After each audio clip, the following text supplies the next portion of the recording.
Welcome to the beginning of another live Sangha. I would like to start today with the Gayatri Mantra again. Om Bhur Bhuvasvaha Dhatsa Vitur Varenyam Bhargo Devasya Dhimahi Dhiyo Yonah Prachodayat. So welcome. Allow me to set the intention for this space as being one in which everyone feels allowed to be a participant in, regardless of where you come from, what side of the world you're on, how our cultures are related. I am interested first and foremost in how we are one at heart, despite all of the diversity that exists on the surface of life, which is no doubt an expression of the fact that we have a shared source which is so infinite that it could never be expressed in just one way in particular, but innumerable ways through all of us, through each blade of grass, through every kind of plant and animal, and through the unique experiences that each of us have had in this life. So it's my goal for us to come together as fellow spiritual seekers to uplift each other, relate in one another's experiences, and share positive sentiments. Now, thank you, dear Peter, for sending a rose as we begin. A very lovely blessing. Hare Krishna. And hello, dear Kiki. You are amongst the first here. And because there are so many people here from diverse backgrounds coming in already, allow me to affirm that whatever you are going through at this moment, you're allowed to feel the way you are. Now, little bag, you're wondering if I would say that I'm enlightened. Certainly not. I have a long way to go, many things that I'm still working on, and I hope to learn from them. But you're wondering what it feels like for me on a daily basis. I imagine not so different from anyone. You know, I wake up and I like to try to set my intention for the day, and that makes a big difference for me. And I have ups and downs during my day and many tests of my patience and other aspects that I'm continuing to grow through, from, and to. Every day is a new adventure, and I think I'm just grateful to be here. Thank you, dear Babblefishy, for the pair of roses that you sent too. Hare Krishna. Kiki, you shared that your son said that I am the top G. I don't know about that. But that's very kind of your son.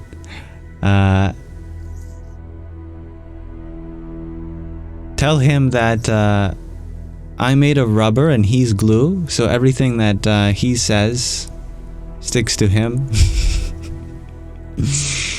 So he must be the top G.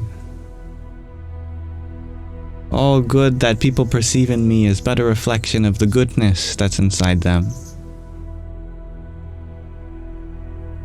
Thank you, dear Kiki, for your rose too. And Alexis, thank you for the love painting. Om Namah Shakti Shavaya. And John F., thank you for your ice cream cone. Namaste, dear gardening Gregorgy. Flo, you were wondering how long ago I decided to go sober and live a life to help others. Well, I'm happy that you know that. Yes. To be honest, in the beginning, I didn't have such ethical intentions to go off of the substances that I used. For me, it was really anxiety driven, that I started to become really anxious whenever I wasn't at a clear headspace. And for me, the clearest headspace that I could have is without any substance. So it was a natural choice for me to go off of alcohol and marijuana, and eventually now even my anxiety medication and my nicotine. It happened over the course of many years, since about 7 years ago. And I see so much value in it now, and I'm so glad I started making those decisions earlier, because they've really compounded. And now there is such an extra benefit that I get to relate with people who are also on the journey to perhaps overcome or befriend their addictions and have a healthier relationship with what they put in their body. And that makes me so empowered to continue the journey myself. And I don't have my own podcast right now, little bag. Right now, it's too much effort for me to do alone, but I'm very grateful whenever I get the opportunity to go on other people's podcasts. And I'm happy you enjoyed those ones too. And I'm glad that you liked the background, Ronnie. The wonderful action. You know what's? You want to see something funny? I'm actually super zoomed in right now. Here's the whole background. But I felt like I was too far away from you guys, so I'm gonna zoom in to bridge the gap. No, thank you, dear Vanessa, for the heart me you sent too. Aryom Tatsat. And thank you, Tabini, for the heart me you shared too. Jai Sintaram. And Hersi, thank you for your heart me. Cheer you up. And Tiny Nippy. Thank you, Sharky, for your heart me too. Never expected anyone, but deeply humbling. So thank you.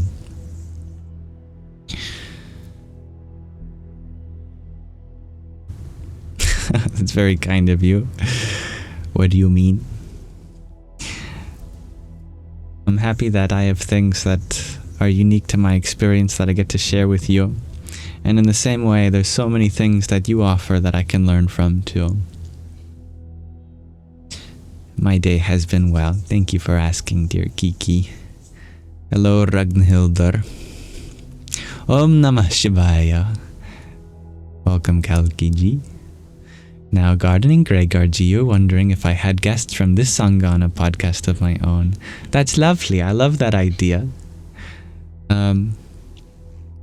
Right now, I feel like my commitments to doing live streams and making videos seems to occupy the most of my time. I tried to make a podcast years ago, and it's very intimidating to edit something that's hours long.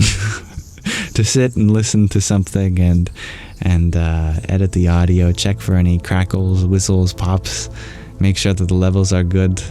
And doing that for each episode, I wish I had that determination and will, and I have so much respect for people that do.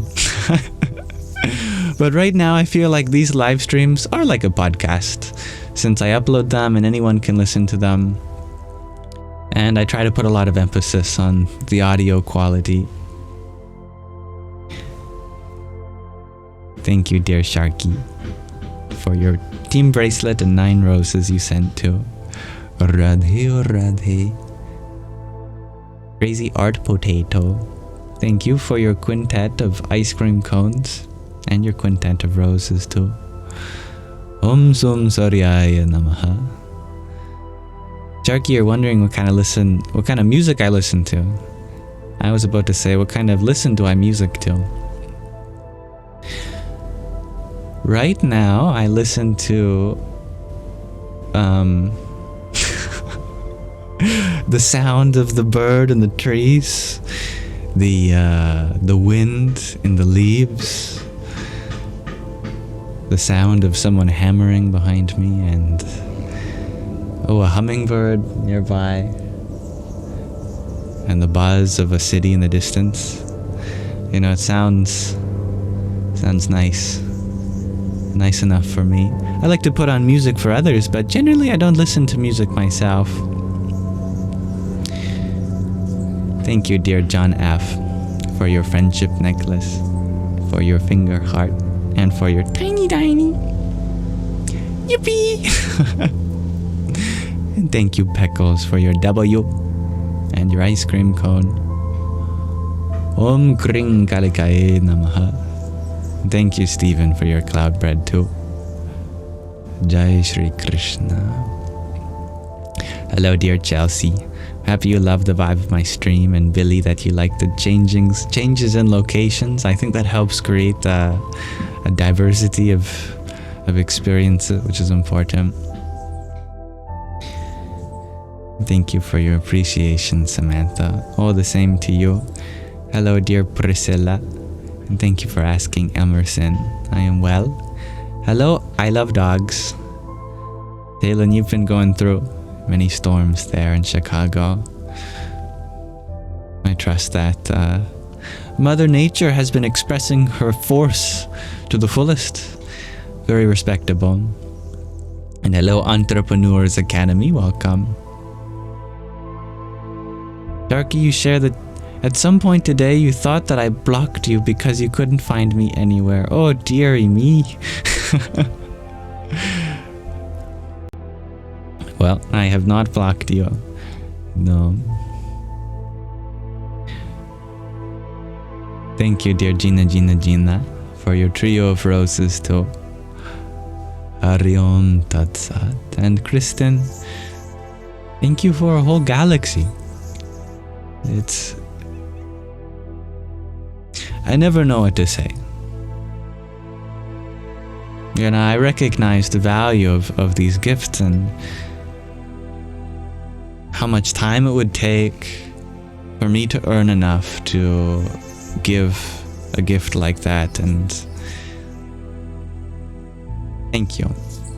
You light up my life with your generosity, as I'm sure you light up the lives of so many around you.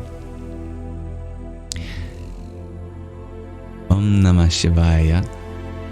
Hello, Uro. Thank you, dear Shakira, for your heart me, and hello. Billy, you were wondering if it's chilly here. It's very warm here. I imagine it's something like 25 degrees Celsius. You'll have to do the conversion to freedom units.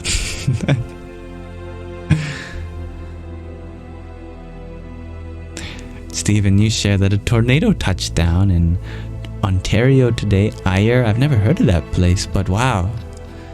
I didn't even know that we got tornadoes in Canada, but I hope that everyone is okay and that all the damage is temporary and no one lost anything permanent. And hello, Rachel.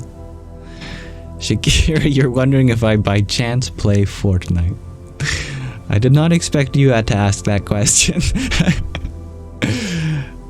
I have played it before, going to friends' houses sometimes. I think the last time I played it was for a younger brother of a friend. They wanted me to play with them, so they asked if I could play with them, and I said, "Where are we dropping?" And I think I actually won. Yeah, I got that winner chicken dinner. But I don't have it downloaded myself, nor do I play many video games at the moment.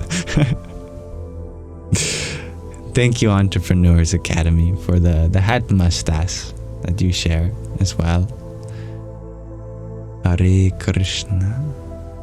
Thank you, Peckles, for your rose as well. Kristen, you're wondering if I play Magic the Gathering. I have played that too. Yes. I was into that for a few years. But it's been a while since I played that too. Shakira, you share that Fortnite dropped a new season yesterday and it's lots of fun and you're playing. I'm happy that you're having so much fun. Peckles, you're wondering if I have Letterboxd by any chance. I don't know what that is. Is that a show? Or is that a game? I am unfamiliar. Or an app? You'll have to tell me. G to Infinity, you're wondering if my body is feeling better. You know, it's the funniest thing, is that my body generally has not been feeling so good lately. But the moment that I hop on a live stream or start recording a video or doing something for someone else, it's like my pains just go away. And it's not just a mental distraction, it's like genuinely in the moment my body feels good. And it stays for the rest of the day. So it's been an ongoing lesson for me that you don't have to wait to feel good to do the things you want, because sometimes doing the things you want to do are enough to make you feel good. And as simple as that is, I keep relearning that lesson, and it gets even sweeter every time I learn it. Hello, dear Viri. Billy, you share that 25 degrees Celsius is 77 in freedom units, and there in Texas it's 90 degrees Fahrenheit at 8:27 p.m., which is 32 degrees Celsius. Ooh, yeah, I would be a liquid. I'd be falling in between the seams of my deck. I'd be dripping. Well, you know I'd be dripping in other ways, but I'd really be liquefied in that temperature.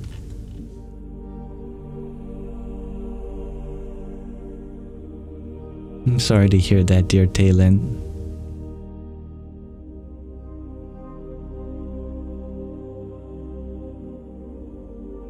That does sound upsetting, and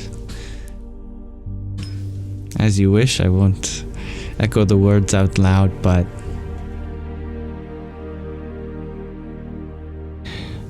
I am sure that the best judgment that you could have made in that moment, given your knowledge, was the one that you made.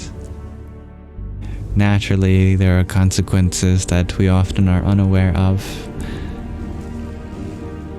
Feeling sad because of how they feel about your actions is understandable too. And in any way in which you can learn from this experience, I'm sure you will. And their feelings are something that they're going through too.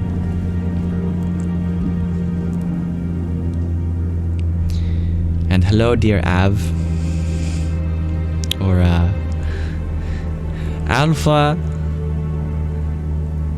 Alpha Nu Theta? Is that the letters of your name? Oh. Anthea. Thank you for sharing your love. Priscilla, you share that it's cold there in Brazil. That surprises me. I always imagine Brazil to be very hot. Thank you for your love, dear Kristen. All the same back to you.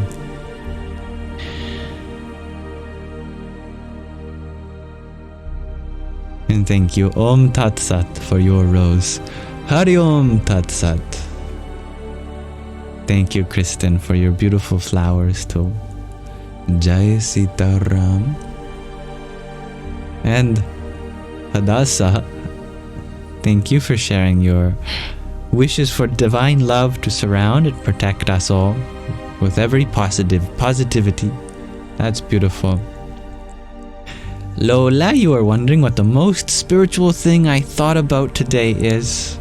That's a very interesting question. I think every moment becomes the next most spiritual thing.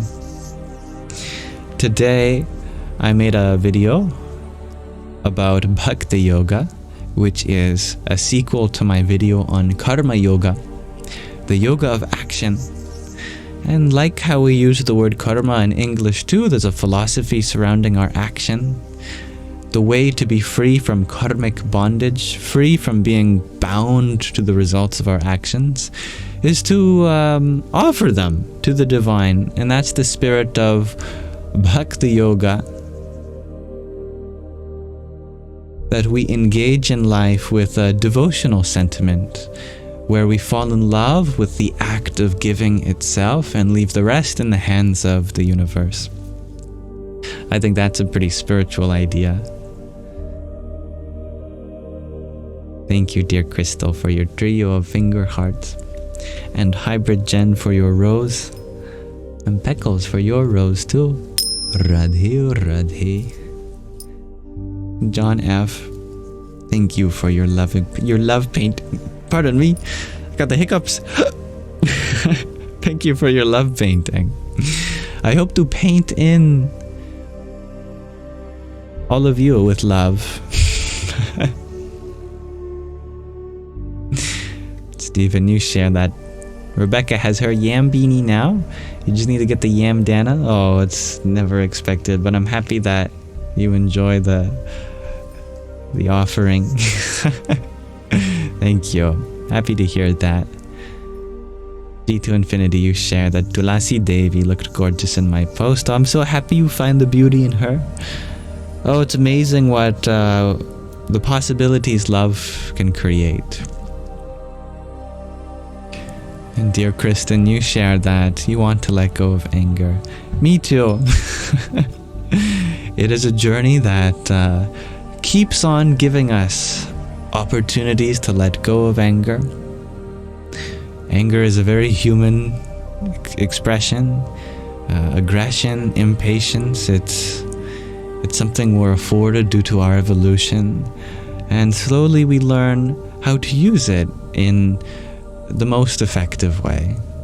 How to use it as a last resort when setting boundaries or upholding them, and not to cross the boundaries of others, not to repress anyone else's voice, but to uplift our own or someone that depends on us. Having a healthy relationship with anger. Maybe that's an easier perspective to wrap our minds around than completely letting go of it. Billy, you share that in my video, every time I say Bhakti, it sounds like I chuckle mid-word. So cute.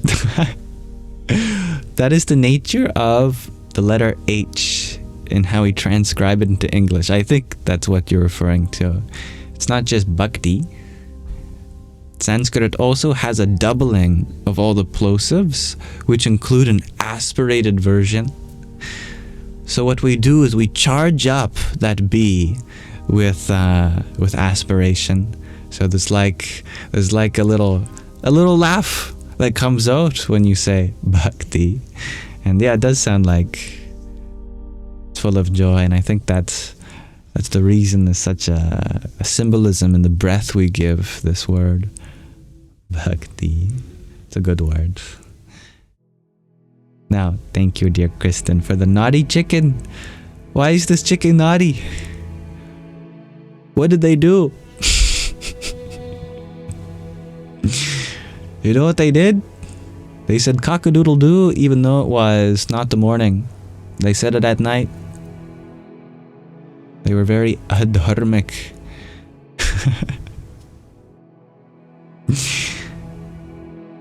Thank you. And Vera, you share that you're a Bhakta. Hee. You'd like to think everyone else is too in some way. Of course. I think, of course, we all have love to give. And devotion is one of the most beautiful ways in which we can express our love, our commitment to a universal value. G to Infinity, you share the chicken crossed the road too soon. That is a naughty chicken. Patience is a virtue. Hello, Judah girl. Hello, Bubbles. Thank you for the wish that everyone is having a pleasant now experience.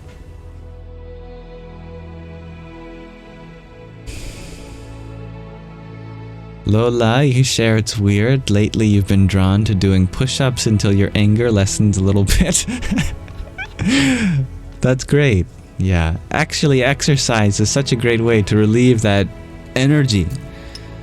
Anger is associated with rajas, the quality of passion and activity. sometimes we need to let off that steam in a healthy way, and doing something for your body that puts it into motion, that's a great thing to do.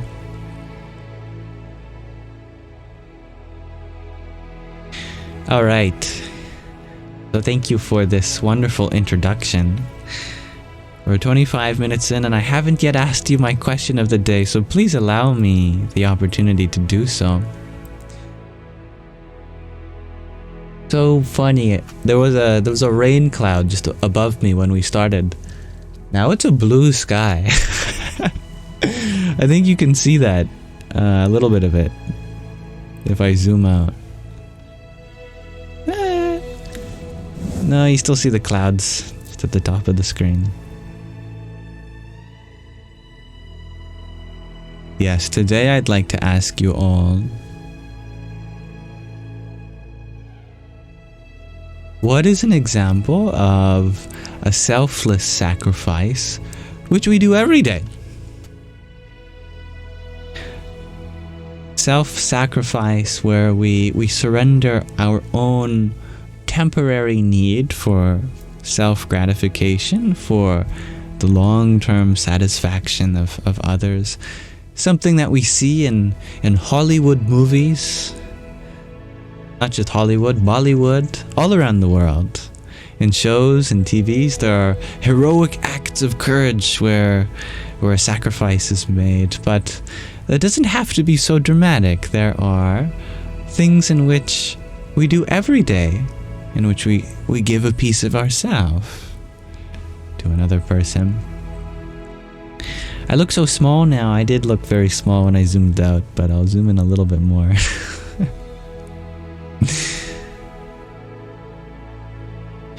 Flow, you share by recycling. I love that. That's very simple. Talon, you share talking with others and giving them our time. Time is something you can't buy back, the most precious. I love that. Yeah. Wonderfully said, Talon. Kristen, you share that you work and mentally flex yourself every day. I like the way you put that. Flex, mentally flex. Just as our body needs exercise and flexibility is so important, that applies in an analogous way to our mind too. Pesto, you share you don't do sacrifices. I'm sure you do in small ways. Sacrifice doesn't have to mean that we take a goat to an altar and give it to the gods. It just means that something of us we give for the benefit of a greater self beyond this body and mind. Uruhu, you share, don't drive over the people that run in front of your car. Well, if you're choosing not to do that, I suppose.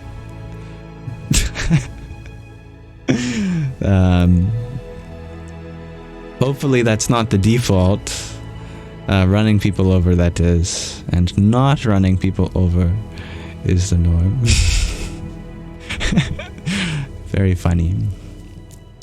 Vanessa, you share by lending an ear and listening to the people around you. Act in kindness. Wonderfully said. I concur. And Vanessa, you share. Sorry, that's what you shared. Thank you for sharing that, Vanessa. Psychedelic Dharma, you share. Feeding animals. I love that.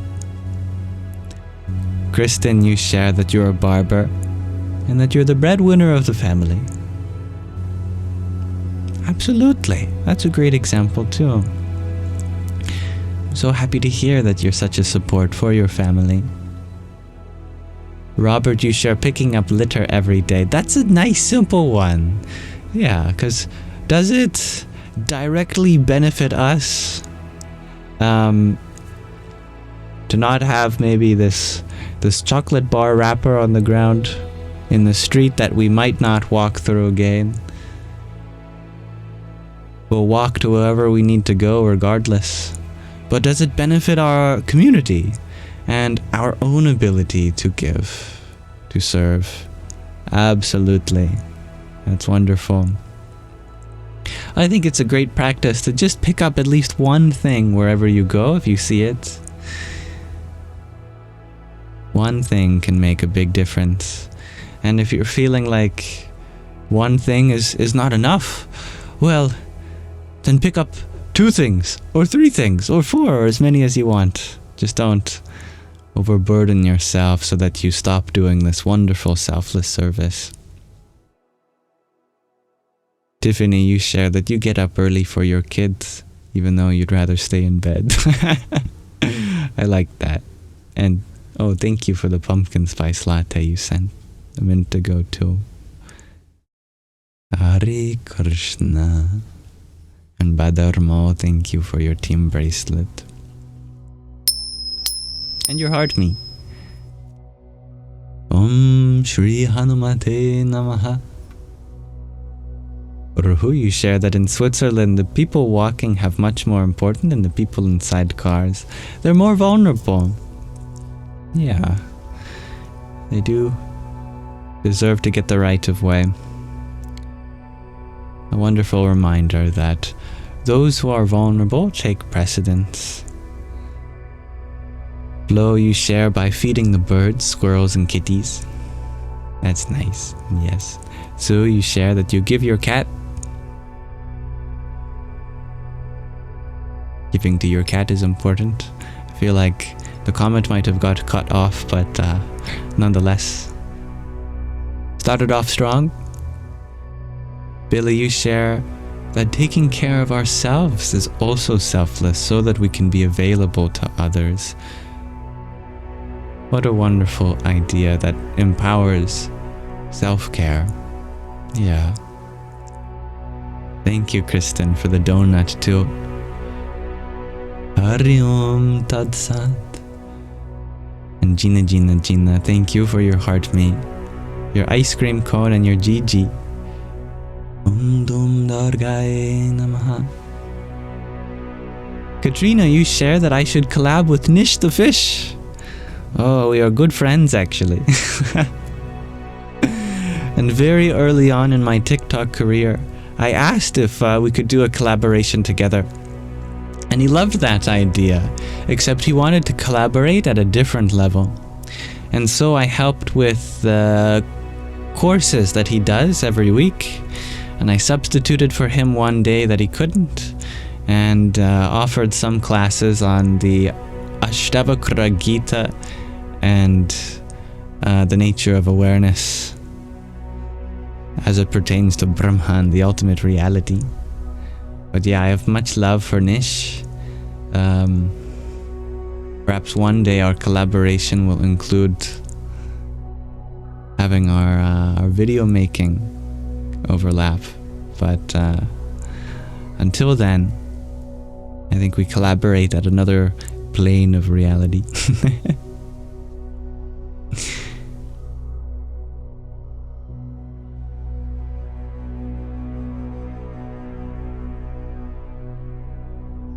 Thank you, dear Sue, for your pumpkin spice latte.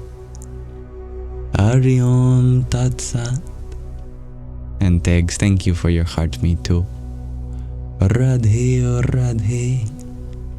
Hello, dear Tracy. I'm just going to read a couple more answers to the question of the day. Billy, you share sending love to those that anger us. That's beautiful and profound. Powerful is the one who does that. Lola, you share sometimes helping and doing a favor to someone who asks you. I like that.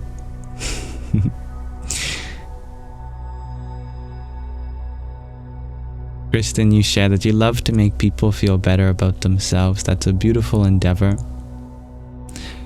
John F., you share that you don't say everything on your mind with people. That's a great practice too.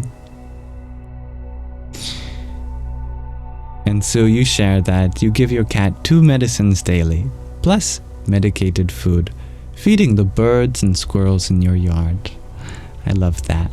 I'm happy to hear that. All right. I am going to put a pause in my question of the day for now. So thank you for exploring this. And Robert, I love that answer too. A genuine smile to everyone you pass by. Jeff, you ask, is there really sacrifice when we do something for others we feel better? The sacrifice is not so that we don't feel better. There's no way around that. What we are sacrificing is our short-term gratification for long-term satisfaction. And it's so important that we do so, because otherwise we are merely serving this body, this mind which experiences transient pleasure.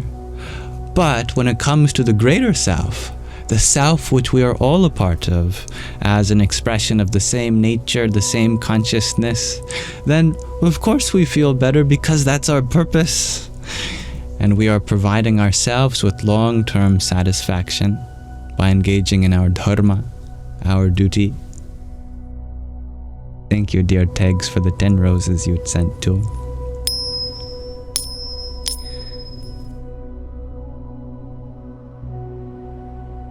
Yes, Poppy, welcome back. You were wondering, is it selfish to go live or selfless? The action itself cannot tell you about its intention. The intention is what makes it either selfless or selfish. Some actions are selfish when we are staking some outcome to benefit us, that we are doing something to get something in return later. That is to say, we've invested ourselves in the result with the hopes of getting positive returns. But the reason this is unwise when it comes to the practice of Karma Yoga, the philosophy of action, is because then we become bound by that action, and ultimately we will find ourselves suffering if the action does not lead to a favorable outcome. Besides, is an action really selfless if we wouldn't do it if we got a poor outcome? So, if one feels like they are being punished even when they're doing something good, then that means that they must have thought that they deserved something in return. So in that sense, the action was selfish. It was bound by karma. It was bound by action, the intention. Ultimately, what we should do is go forth in an action, regardless of the outcome, make peace with this, and this is called Karma Yoga, selfless service, seva. So, what makes an action selfless is the intention that you do it regardless if it leads to something positive or not. That you could do your best, and even if it's a thankless job and you don't benefit in return, then you still do it for the greater good. Thank you, dear John Simon, for the heart that you sent too. User 385, you're wondering, am I bound by my live streams? I am, to the extent that I do it for the purpose of getting something in return. So, to check if I am bound, we have to check if I suffer if the outcome becomes unfavorable. So for example, if at a later point in this live stream, maybe there's lots of chaos happening in the chat, and that people are sharing negative sentiments towards me, if I suffer due to that, then it's clear that I put my sense of self in the outcome. But if I do my best regardless of how people treat me, then that would be more on the side of being selfless. Now, I made a video about that recently on the nature of Karma Yoga.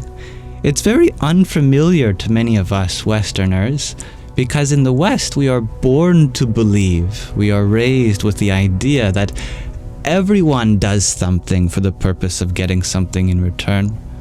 But ancient philosophers, they disagree with this. The Karma Yogis of India, they say that actually, it is genuinely possible to be truly selfless. And the proof of that is actually very simple.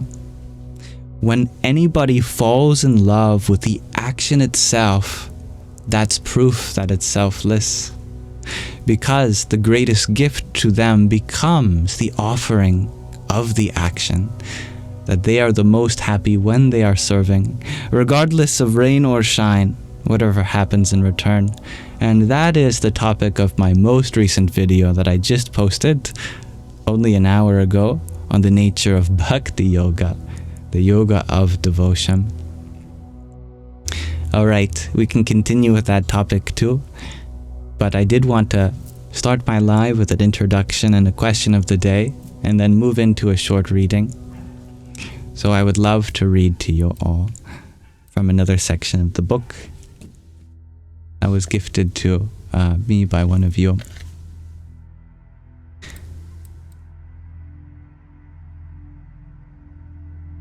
Allow me to put up the book cover in case anyone is wondering what we're reading, since I won't be able to respond to comments while my attention is in this book. How does that sound?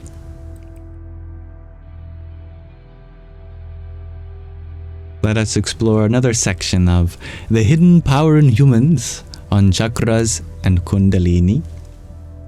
This section concerns the Manipura chakra, which is the third chakra after the root, the Muladhara chakra, and then the sacral, the Svadhisthana chakra. This is also known as the solar plexus chakra. We left off talking about the 5 prana vayus and the 5 upapranas, which are the vital force of life that flows through the body in 5 different ways according to the 5 organs of perception, and 5 other different ways according to the 5 organs of locomotion.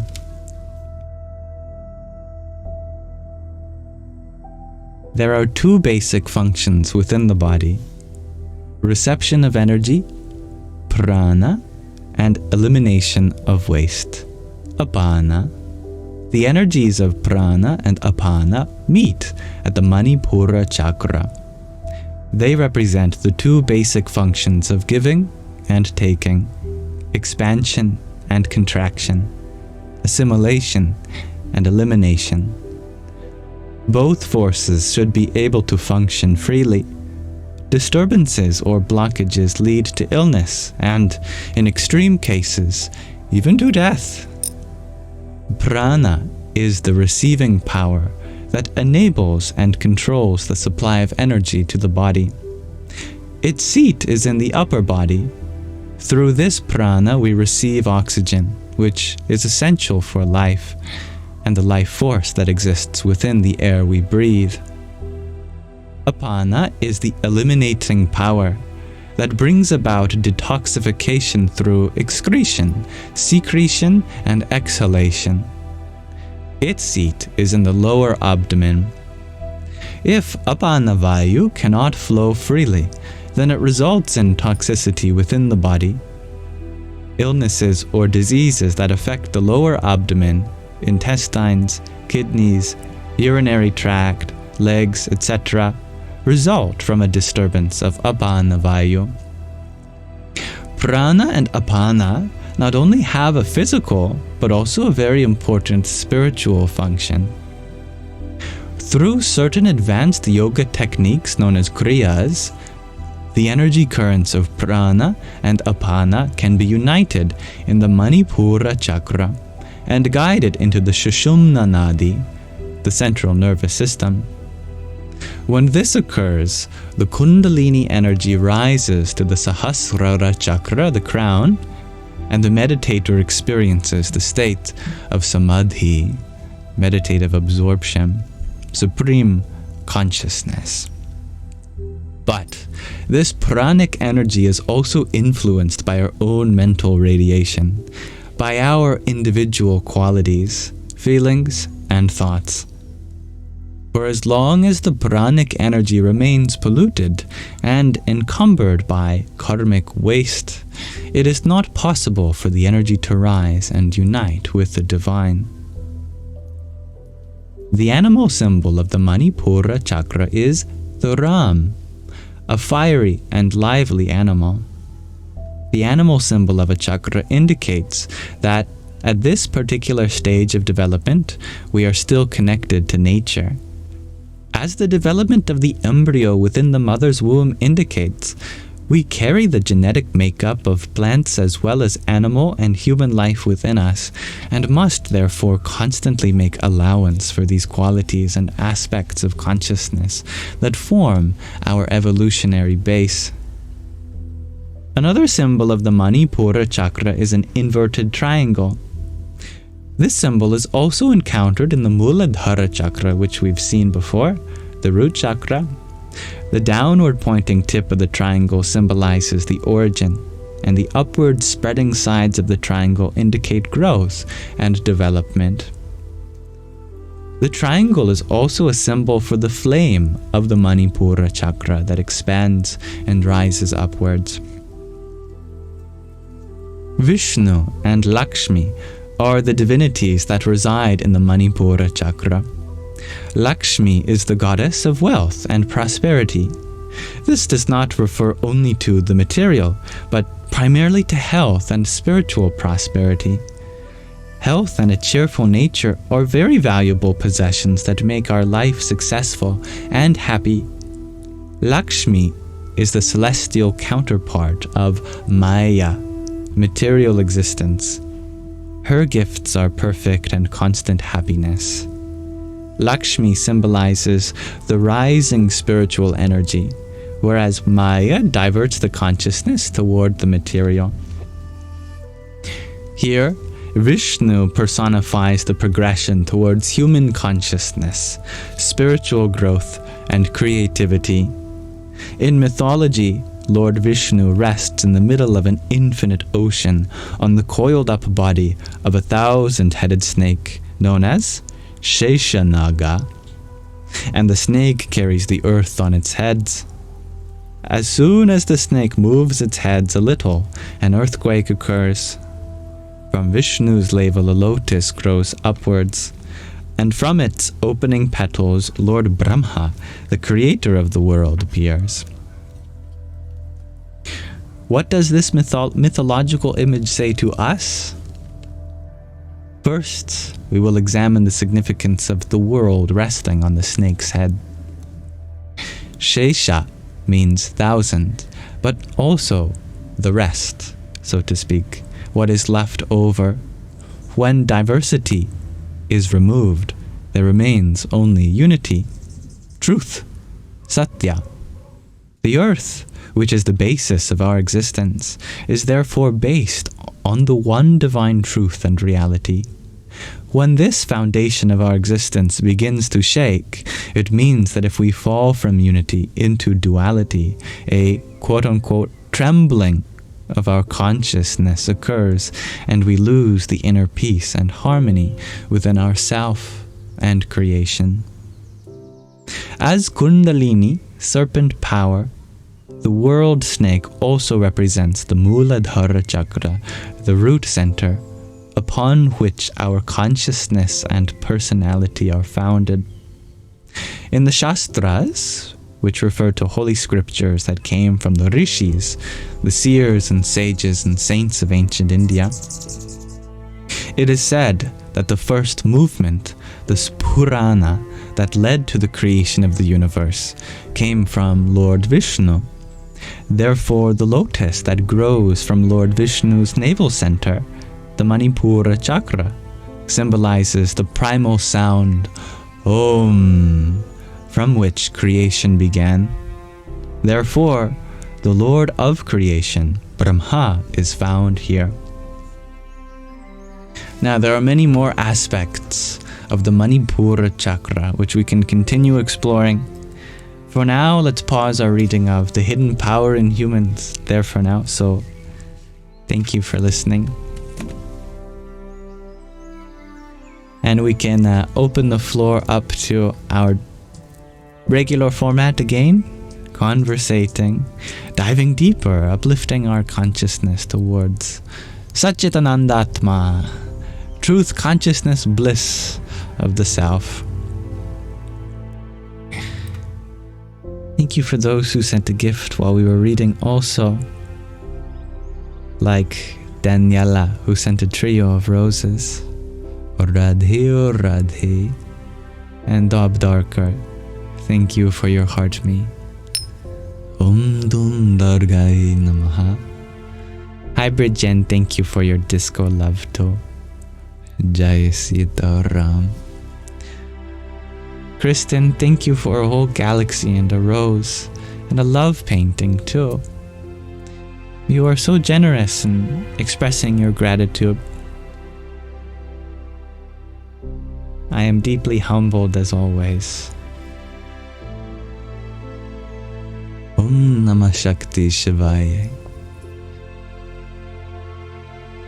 Thank you, Mr. Mystic 108, for the heart me you sent too. Jai Shri Krishna. And Gina, thank you for your pair of roses. Vanessa, thank you for your trio of roses too. And Billy, for your beautiful flowers. Stay humble. Well, it's difficult not to when I'm surrounded by such humbling guests such as yourself, and the generosity that is found here in this community is something that I learn from every day. Thank you, Meg, for your pair of roses too. And Eclectic, you shared that you must express your gratitude as I've walked with you hand in hand during your spiritual journey. Thank you for giving me the honor. Truly, the greatest gift is not what I offer, but the space which you offer back to me that allows us to continue forth together in this journey. So thank you for that.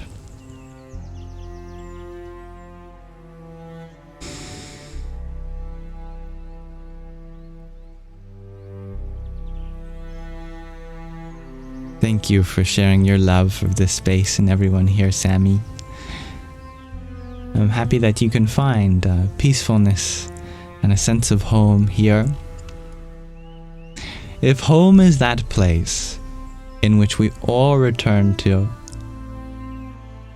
that sounds a lot like the present moment and our very own awareness that abides in and as it. As we continue to return to this awareful present, we continue to rejoice in our source, our unity.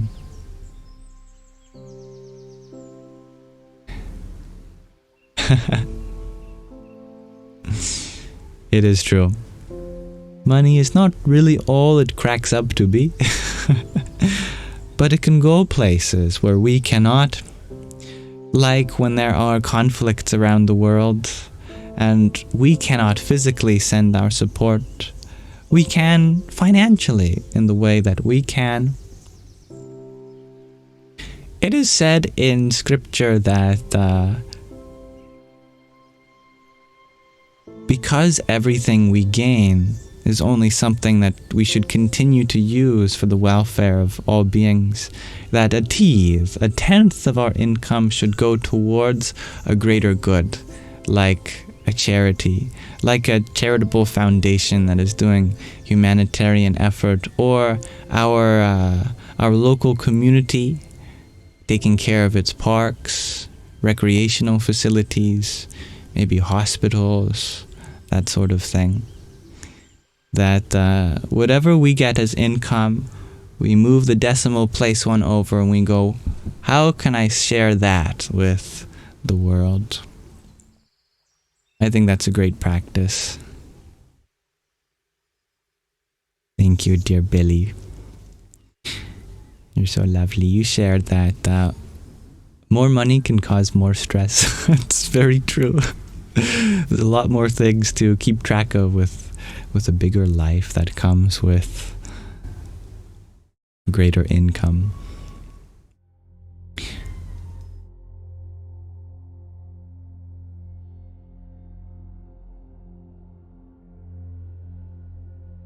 Priscilla, you shared that we have to be patient with chickens because chickens produce eggs and eggs become chickens, maybe. I love that. What you're acknowledging is that we have to be patient with things that give rise to fruit, that bear seeds, because within those seeds, more things can grow.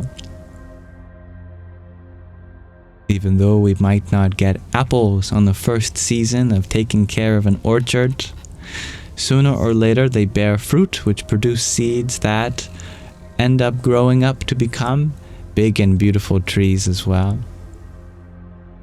We take care of those which produce seeds and eggs, and those eggs and seeds too will grow up to be beautiful expressions of life.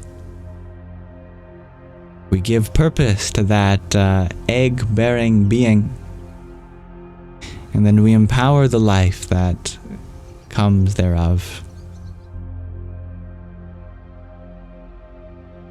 Hello, Assad.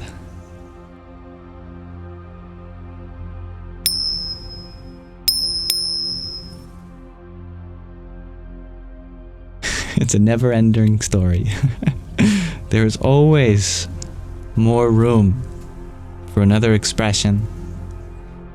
That is the most miraculous thing about this universe, is that so much has already been done in the 13.7 billion years of cosmic evolution, in the 4.5 billion years of terrestrial evolution in the solar system, in a couple billion years of biological evolution, in the hundreds of millions of years of animal evolution,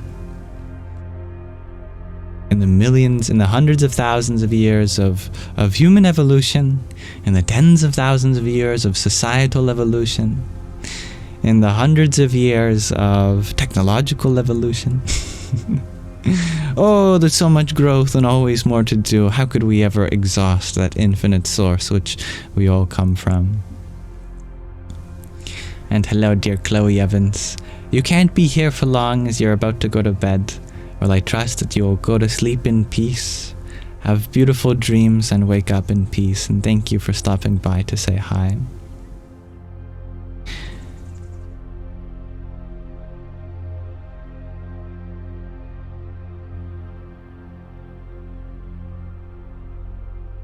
Oh, and I'm glad you spotted that, Hybrid Gent. There are indeed wonderful dolphins behind me. My mother loves her animals. There are many such statues around. Behind you, maybe I can show you. I'm going to preemptively zoom in so that when I flip the camera to them, you can see them easier.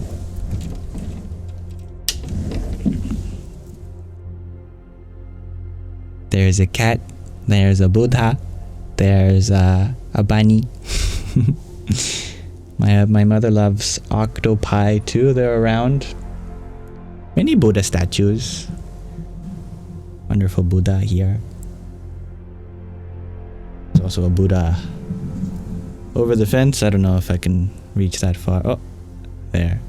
I see a Buddha back there. And if I'm not mistaken, there are some animals in the catio behind me. Perhaps. They don't seem to be there at the moment. Maybe they're inside.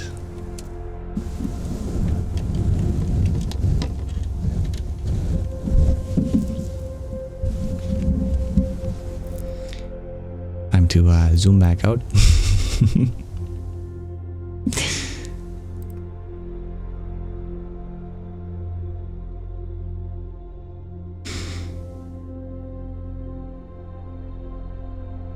That's right, Alexander. I am on Vancouver Island. Beautiful place to live, isn't it?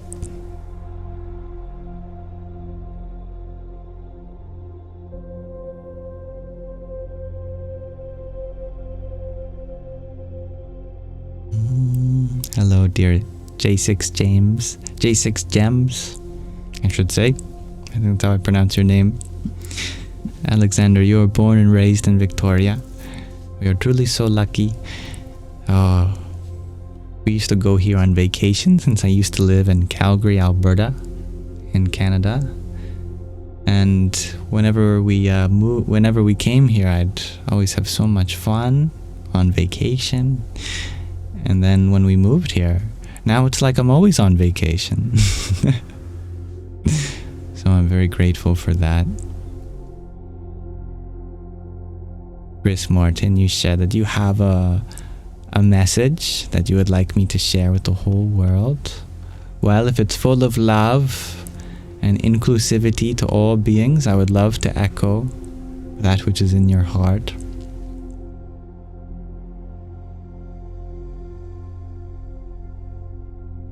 Good night, dear Chloe.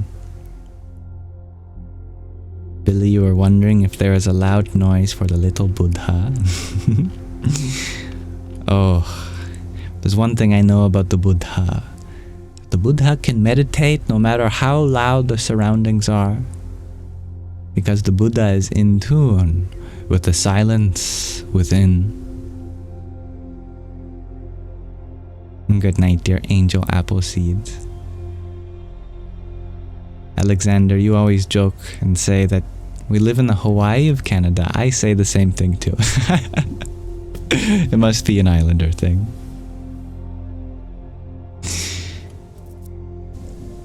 Yeah, the Buddha does have fingers in his ears.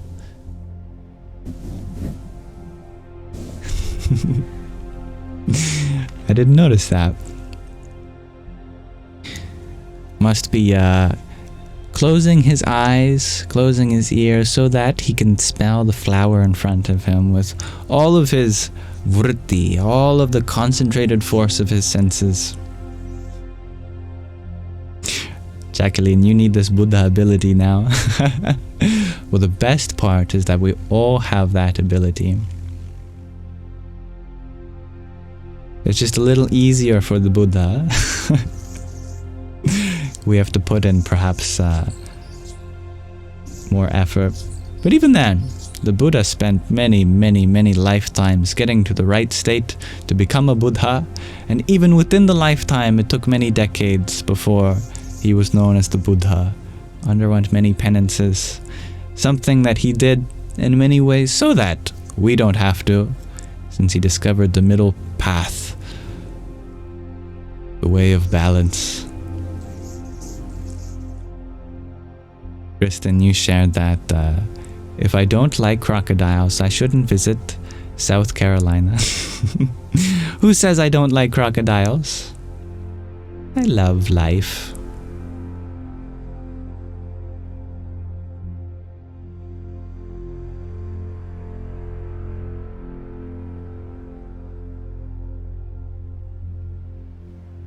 And Lakon, and you share that your neighbor's fire alarm beeps every minute because low power, and it keeps you breathing manually and awake.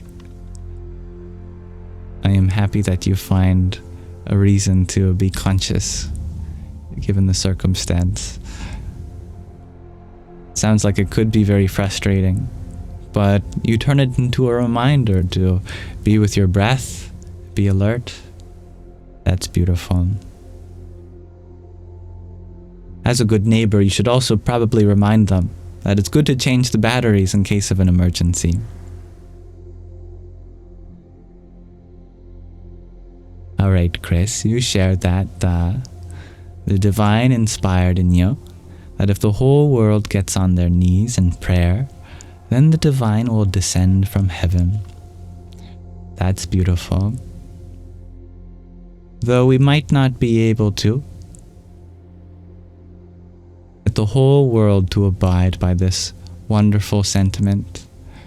Within ourselves, we can certainly bow down to that divinity which is pervading everything. and that layer that exists almost above everything, which gives rise to growth and potential. When we serve that potential, surely it becomes manifest, and that source unfolds itself before our very eyes.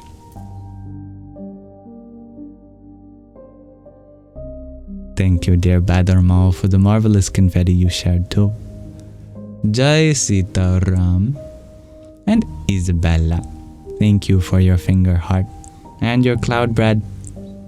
Om Dum Durgai Namaha. Thank you, dear Kristen, for your hand hearts too.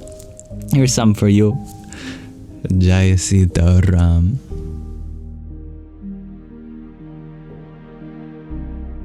Now, Badramal, it's time for you to sleep. Well, good on you for taking care of your body. Very late. I'm glad you are getting some rest. Hybrid Jen, you share a beautiful dream where gigantic crocodiles protected a village and kids were playing with them. I love that dream. That's very beautiful. Gina, your data is a little low. Oh, well, please feel free to save your data. I know that you often spend a lot of it being here, and I'm happy that you find so much value here. But still, data can be very important if we're in an emergency and we need to access the internet. So it's good for you to save that. Please do. And thank you, dear Billy, for your cap. Om Namah Shakti Shavaya. Hello, dear DLYJ. I'm happy that you find love for the live streams that we do here, and that you're thankful when you manage to get here. Well, it's mutual, my friend. I am thankful that I get to be here, and that I get to know someone as lovely as you. Mark, you share that crocs run to you as friends, you think. Well, naturally, their dharma, their duty is to protect their land, to protect their waters, probably more accurately, to feed themselves and their family. So, caution is always required. Maybe deep down we are friends at the level of the soul, but at the level of the body, I'm sure that they see a lot of food within us too. They may recognize the divinity within us, but also recognize the food within us. And we recognize the divinity within them, but also recognize the hungry animal within them too. Thank you, dear Hybrid Jen, for the quintet of fires you shared. Radhe Radhe. And Meg, thank you for your quartet of roses. Om Sum Soryai Namaha. Thank you, dear Billy, for your pair of popcorns too. Brahm Bhairvaya Namo Namaha. Ingrid, you shared that you're in an excessive amount of psychological pain. You asked for me to share some advice. I'm sorry to hear that. That sounds like a very intense experience that you're going through. I hope that you provide yourself with lots of space to process these things.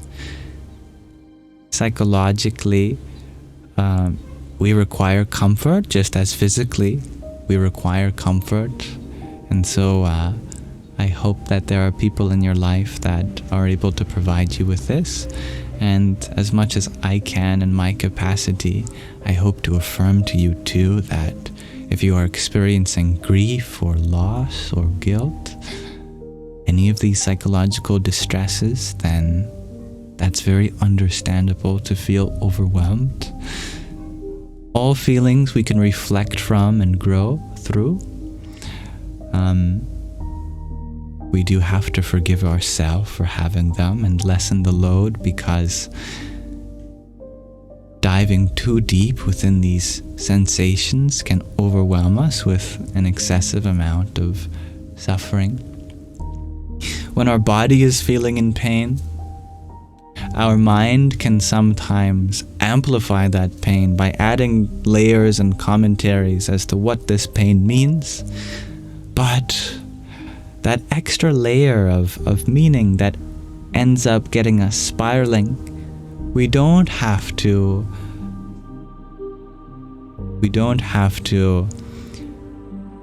engage in as much. That a little thing in our life doesn't have to mean something so big that it ends up feeling like it's the end of the world too, even if it feels big. That this is a moment which will go on, and healing is possible always, because we are adaptable creatures. Without knowing more about your specific situation, then that's all I can share. But in any way that you confide in me, it's my duty to be there for you as a fellow human being. All my best wishes for you.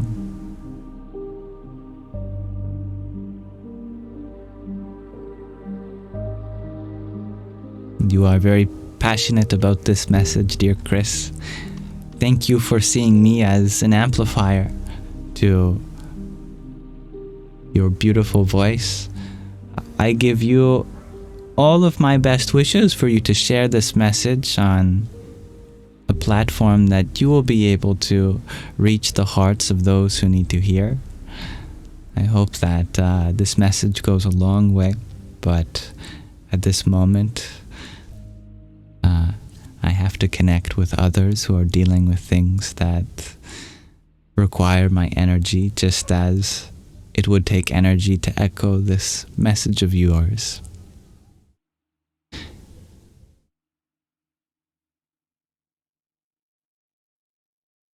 And what a beautiful meditation you've had.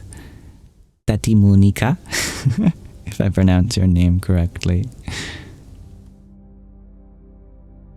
There's a beautiful Sanskrit word for the image of the divine appearing before us, and that's called Darshan, which literally means the sight. We spend so long trying to get that darshan, the view, a sight, this experience which occurs to us in which we see the truth, as seeing is so intimately tied with believing, with knowing.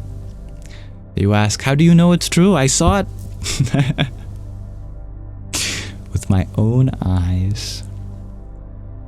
And that's a wonderful motivator for meditation. So thank you for sharing that.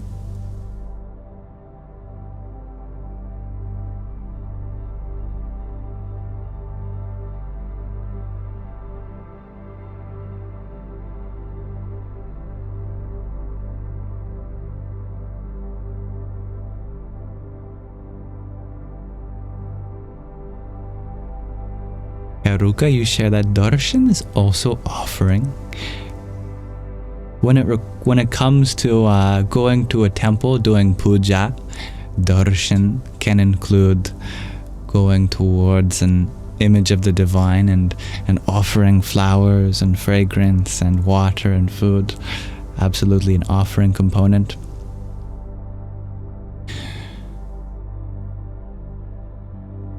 Literally speaking, it comes from the root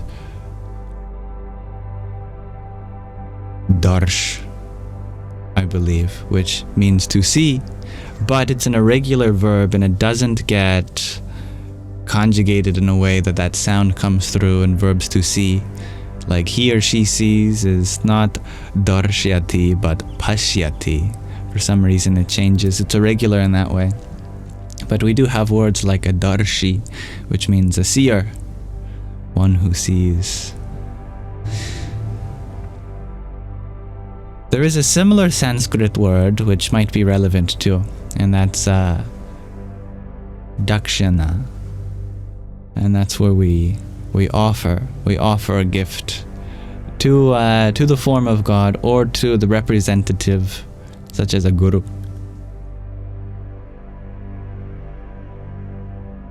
Joe, you are wondering if it's Dutch or German? It is Sanskrit, which is the root of many Proto-Indo-European languages like German.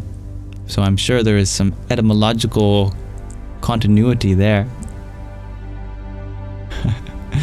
Happy you like the bandana cats on the bandana little mogwai. I call it my yamdana.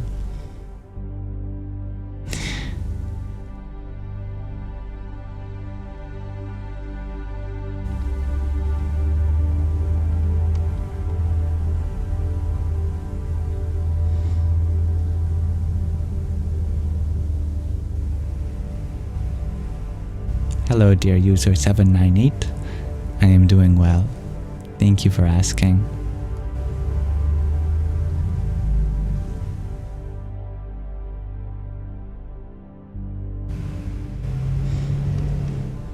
Thank you for giving this message to me, dear Chris. You share it's because God said my name to you was very powerful and profound. I do have caution that if God is speaking to you, then there are many things that this could mean, not all of them necessarily spiritual, so it's good to take care of your psychological health as well. I don't mean to invalidate the meaning in which you've attributed this message, but to me, God speaks in ways that are more subtle rather than direct words or messages to deliver to others. When I pray, I hear beautiful silence, which reminds me of the spaciousness in which music is sung. When I imagine God, I think of a formless void which gives rise to all of creation and such light within the darkness. As such, to me, I believe that though we speak in words, God speaks in silence. Though we appear in form, God appears in the formless. So there is some sensitivity surrounding any word of God that is perhaps more true than another, or a form of God that's more true than another. I think all forms, all words are part of that one source ultimately, but the source itself is beyond all words, beyond all forms. So with that, I politely have to ask you to carry this out. That is my message to you from the intuition and connection that I have with my sense of devotion for the divine. Hope that is understandable. Thank you, dear Hybrid Jen, for the rosa you shared too. Hare Krishna.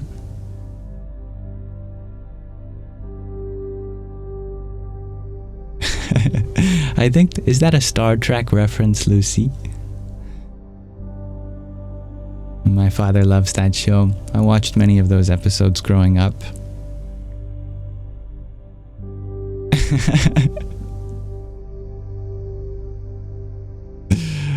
That's funny, Lekonen.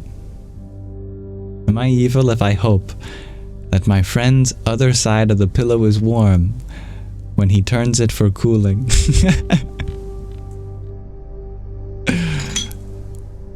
Profound. May both sides of your pillow be cool. That is my wish for you and your friend. Eliutal, you ask, do I think that Christianity has links or paths that align to Buddhism in some way? That's a beautiful question, and I'm so glad that you have this longing to bridge the gaps that exist between various ways of life, various traditions. I think there are many connections that we can make between Christianity and Buddhism, as we can make between any two philosophies, ideologies, or religions. Some people even believe that Jesus had a period where he studied many different religions. Of course, when he grew up, he studied under rabbis, taught by many Jewish people. He himself was Jewish, of course. There's a gap of about something like 18 years, I think. I can't remember the exact, but from the time he was a teenager to the time that he started preaching thereabout, there's no reference to what he got up to. So people often speculate about what happened.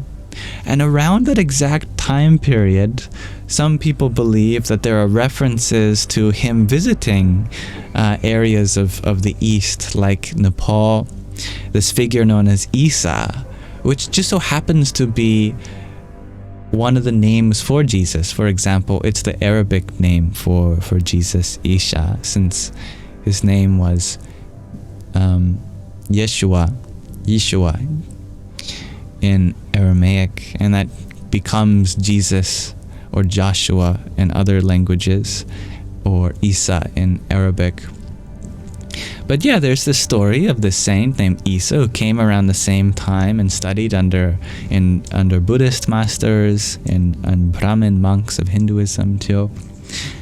And to a Christian, this might be blasphemy, but to a Hindu or to a Buddhist, it might make a lot of sense, because the Christ's teachings are harmonious with many themes in Buddhism and Hinduism. As such, there are many practicing Buddhists or Hindus that reference the words of the Christ to reinforce their Buddhist or Hindu teachings, which is really cool.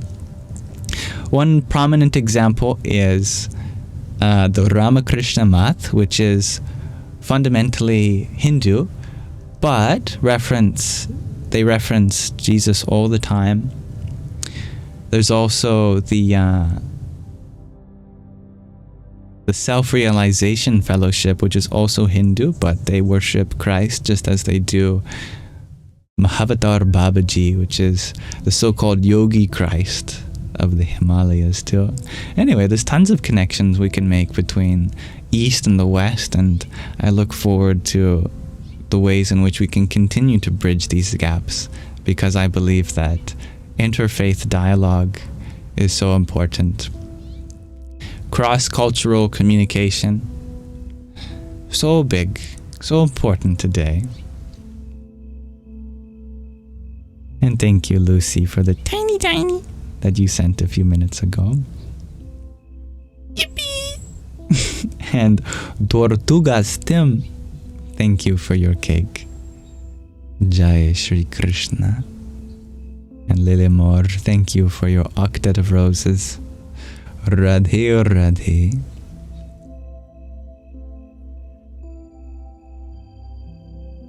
That's very beautiful, Joe. You had shared that.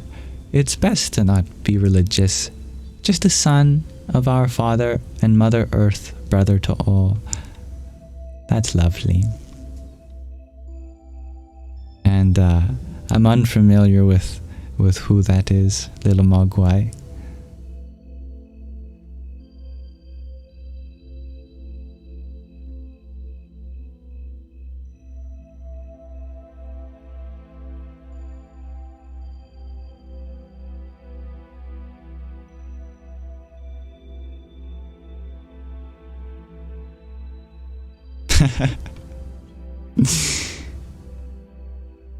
Yeah, it is a funny story of how the name Jesus Christ came to be.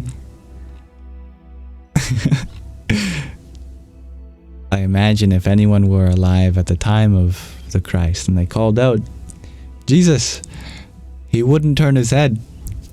He'd be like, who's that? Is there a Jesus here? But in many languages, the voiced palatal consonant, ja, becomes conflicted with the voiced palatal semivowel, ya. And especially if you aspirate that, ya, then it has that soft aspect, that soft quality that ja has as well.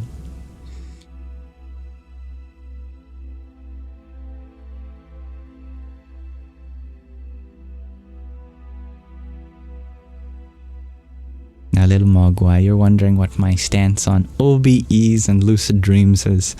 I think stance is a powerful word, and I don't know if I have that kind of powerful opinion behind anything. You know, I don't have a stance on anything, but out of body experiences, I believe this is what it stands for, and lucid dreams.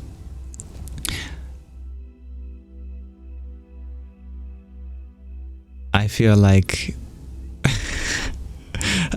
we're all living an out-of-body experience in this moment. Because we are not in our body. We never have been. Literally speaking, we are the awareness.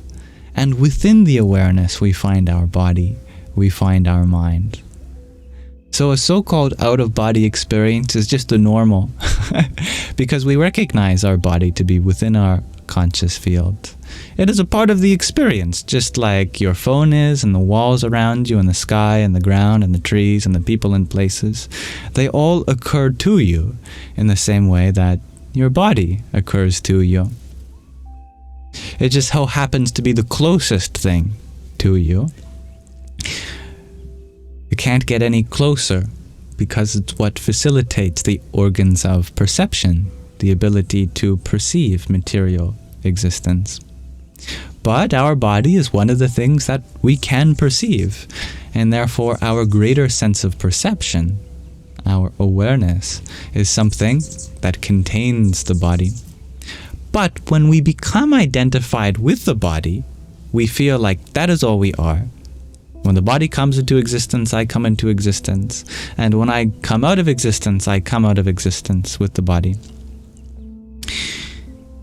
We feel like we are like a dot in the body. You might even feel like you are just a point inside your head, and therefore we feel a sense of self within the body. But all of the ancient scriptures and realized beings, they all point us to this truth that we have an inverted perspective, that we're not a body with awareness. We are awareness with a body. So in that sense, there is so much of our being that is out of our body. In that sense, we're always having an out-of-body experience. And sometimes through perhaps meditation or lucid dream experiences or near-death experiences, we can wake up to that realization rather dramatically and genuinely feel our sense of self as separate from the body and perhaps look down on that. In that sense, I have not experienced that, but in the philosophical perspective of being out of our body, that's our true nature, even in this moment.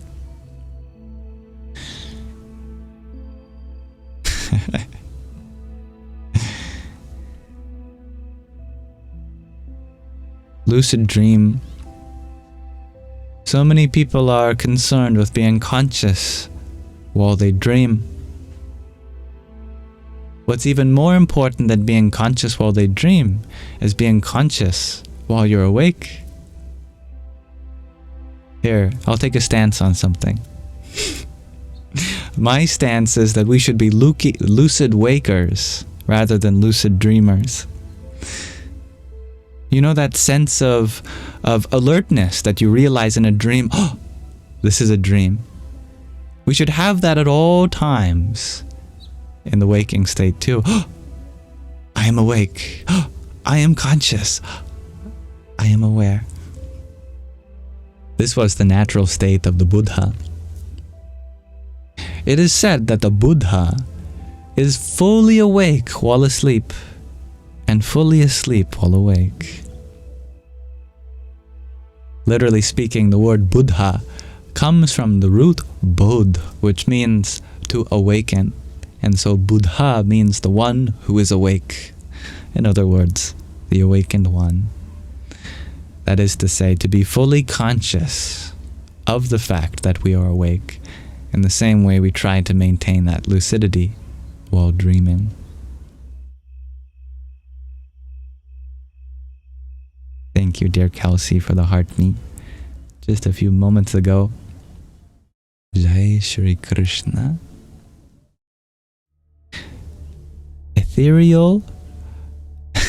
ethereal idealist, you had asked, have I had my fair share of hallucinogenic experiences, if you don't mind you asking? I don't mind at all. To answer your question, very few actually. I've taken psychedelics, but almost never did they give rise to hallucination. Except for one time when I was in a park and I could swear that I could see the wind. Not just its effect, but the actual air molecules itself.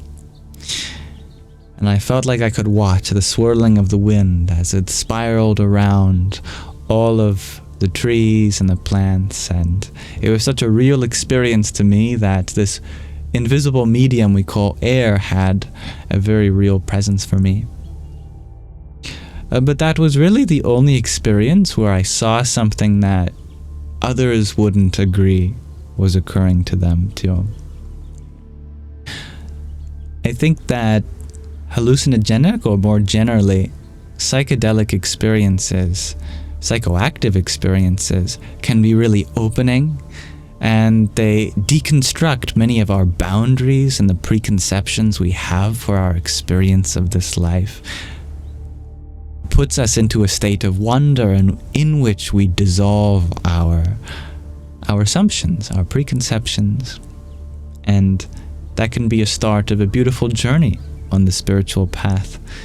I don't believe that it's necessary for all people, because it's only necessary when you have so many preconceptions that require to be dissolved or deconstructed in the first place. I happen to have many such preconceptions that required such a backup weapon, like the force of nature's chemical.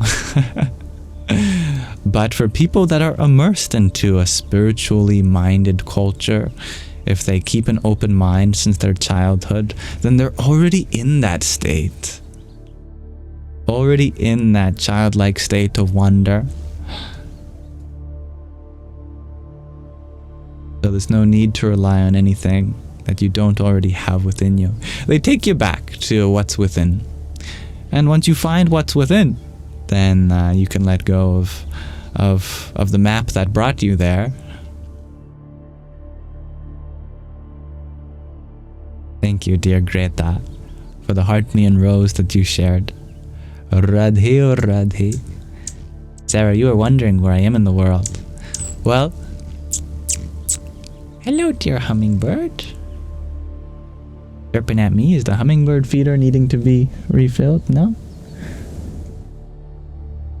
But there are ants climbing around it. She's telling me, hey, there's ants in my feeder.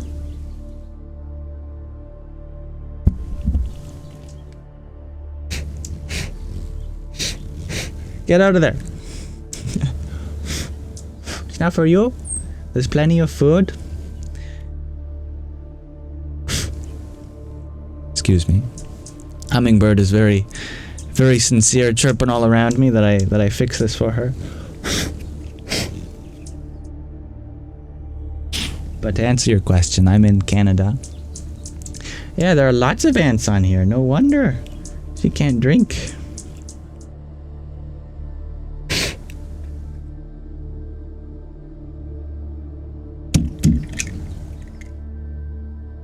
I'm really in nature. Now, a few months ago, I did used to have a green screen, but for the last few months, I have genuinely been in my mother's backyard.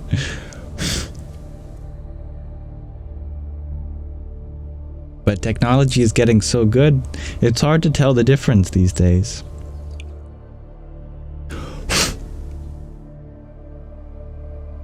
User 798, you're wondering how old I am? I am 22 years old in this body, in this life. Oh my goodness. There's even drowned ants in the feeder.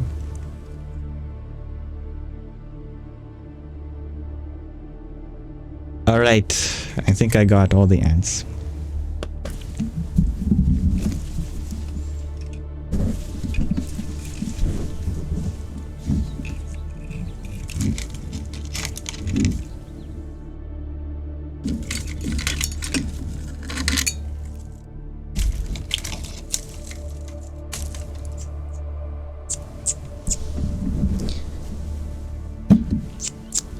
I don't know where she went, but I hope she's able to drink her sugar water.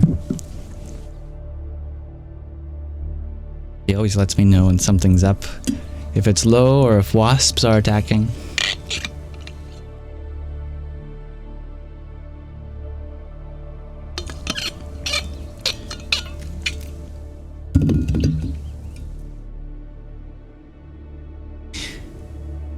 Now, little Mogwai, you're wondering, do I have any great hopes for the world?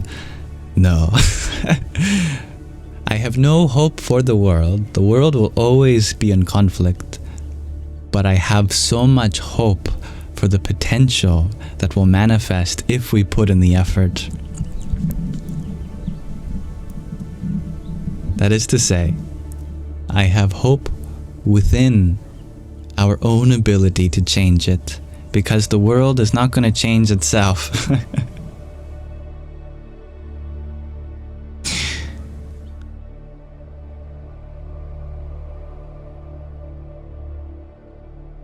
Hummingbirds are very beautiful.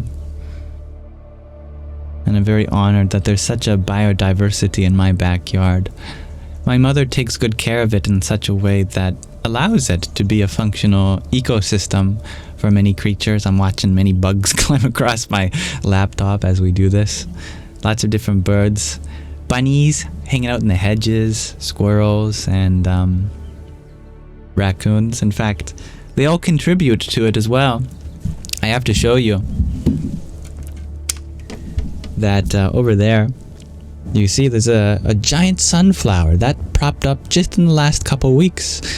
That was not planted by my mother. It must have been planted by the squirrel that we feed because we feed her sunflowers and peanuts, and as such there are sunflowers all around our house now.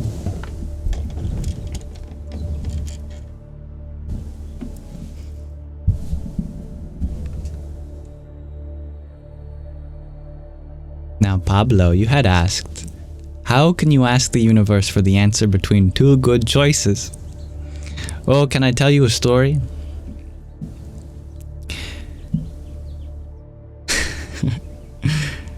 It's called The Indifferent Donkey. There was this donkey that was so hungry that it could die at any moment. That wasn't the donkey's only problem. It was so thirsty that it could die at any moment. Now, thankfully, someone was able to find this donkey, and offered it a pail of water and a pail of food. Problem solved, right? Well, not for the donkey. The donkey was looking at the pail of water and thinking, that's a good choice. The donkey was looking at the pail of food and thought, that's a good choice. Oh, I'm so hungry, I'm so thirsty, I don't know what to choose first. And before the donkey could make a decision, the donkey died.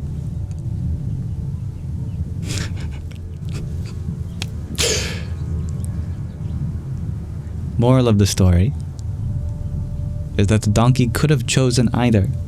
When both are a good choice, it doesn't matter what you choose. Similarly,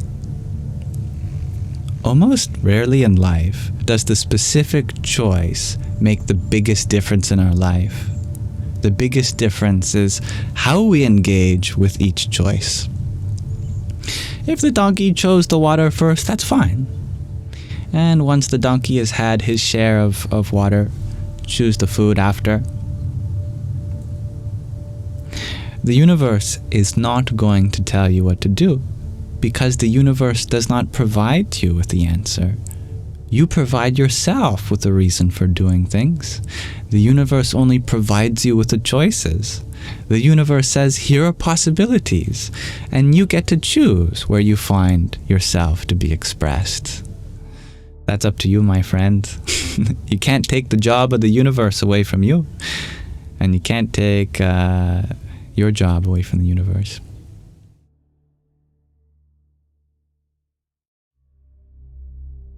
Thank you, dear Hybrid Jen, for your trio of roses. I think I thanked you for this already, but my gratitude remains.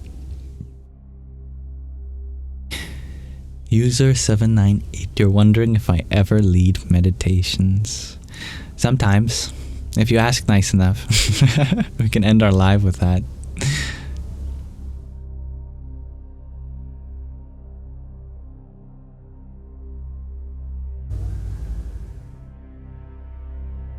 Shakira, you share the joke. Existentialists say, there's no hope for the world. Nihilists say, there's no hope for the world. Yahoo! All the hope lies within and our own ability to change. The world has every potential in it that we need to unfold. We don't need to give it anything that it doesn't have. Just become present, show up to watch the unfolding, engage with it, witness the beauty take place that is possible. No, I don't have a dog, but there is a dog in my neighbor's yard. Happy, jumping around, barking.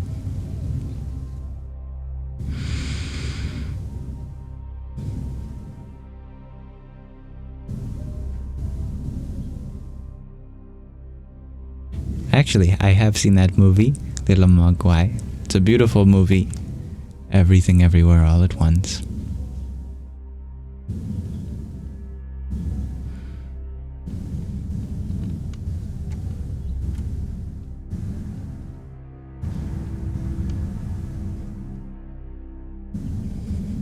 Pablo, you just want to find what you want more. If you wait with that idea in mind, you'll never live. Sometimes we have to go forth in pursuit of something which we still have not realized why. If you feel a calling for it, go forth in that direction, and perhaps you'll realize why while you do it.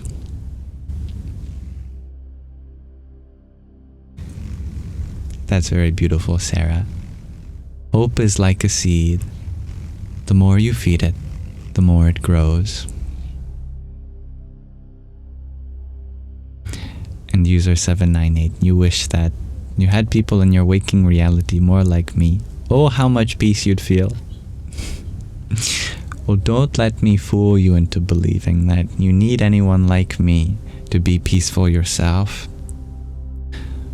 All that is possible when it comes to your peace is available within this moment at any time. We just have to practice bringing ourselves into that state. People who are doing that themselves can be a great reminder, a great role model. And I hope that you find people in your life that are able to do so. But ultimately, all they'll be is a mirror for you to practice the very same ability to discover that wealth of peace that you already are.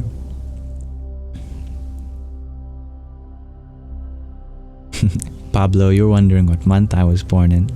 You're also 22, born in November. Well, our birthdays are slowly approaching. Mine is in October.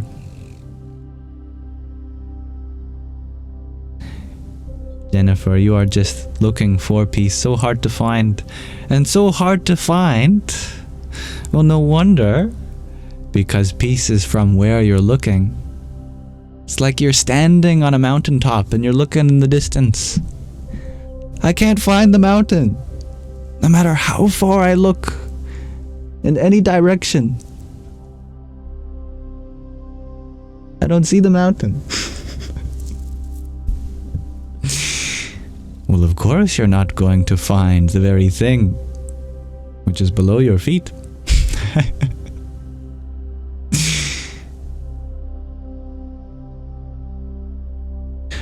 People spend their lives searching for peace, but they never find it, because peace is not something to find. Peace is something you are. You can't look for it in any other place besides yourself. We can make all the decisions in our life one way or another, We can get a new house, maybe a new job, a new friend group. We can decorate our house in a new way. We can attend a new help group, read a new self-help book.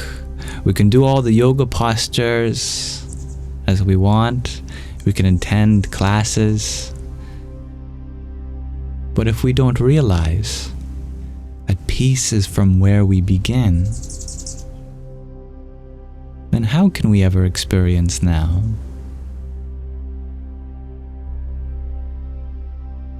It is not that peace is the result of our activities. It is the source of activity itself.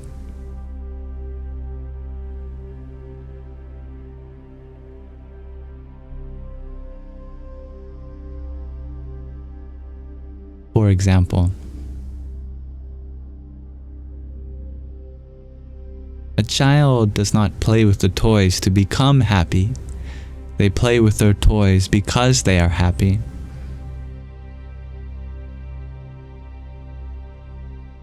A child does not dance up and down so that they can become happy. They do it because they are happy.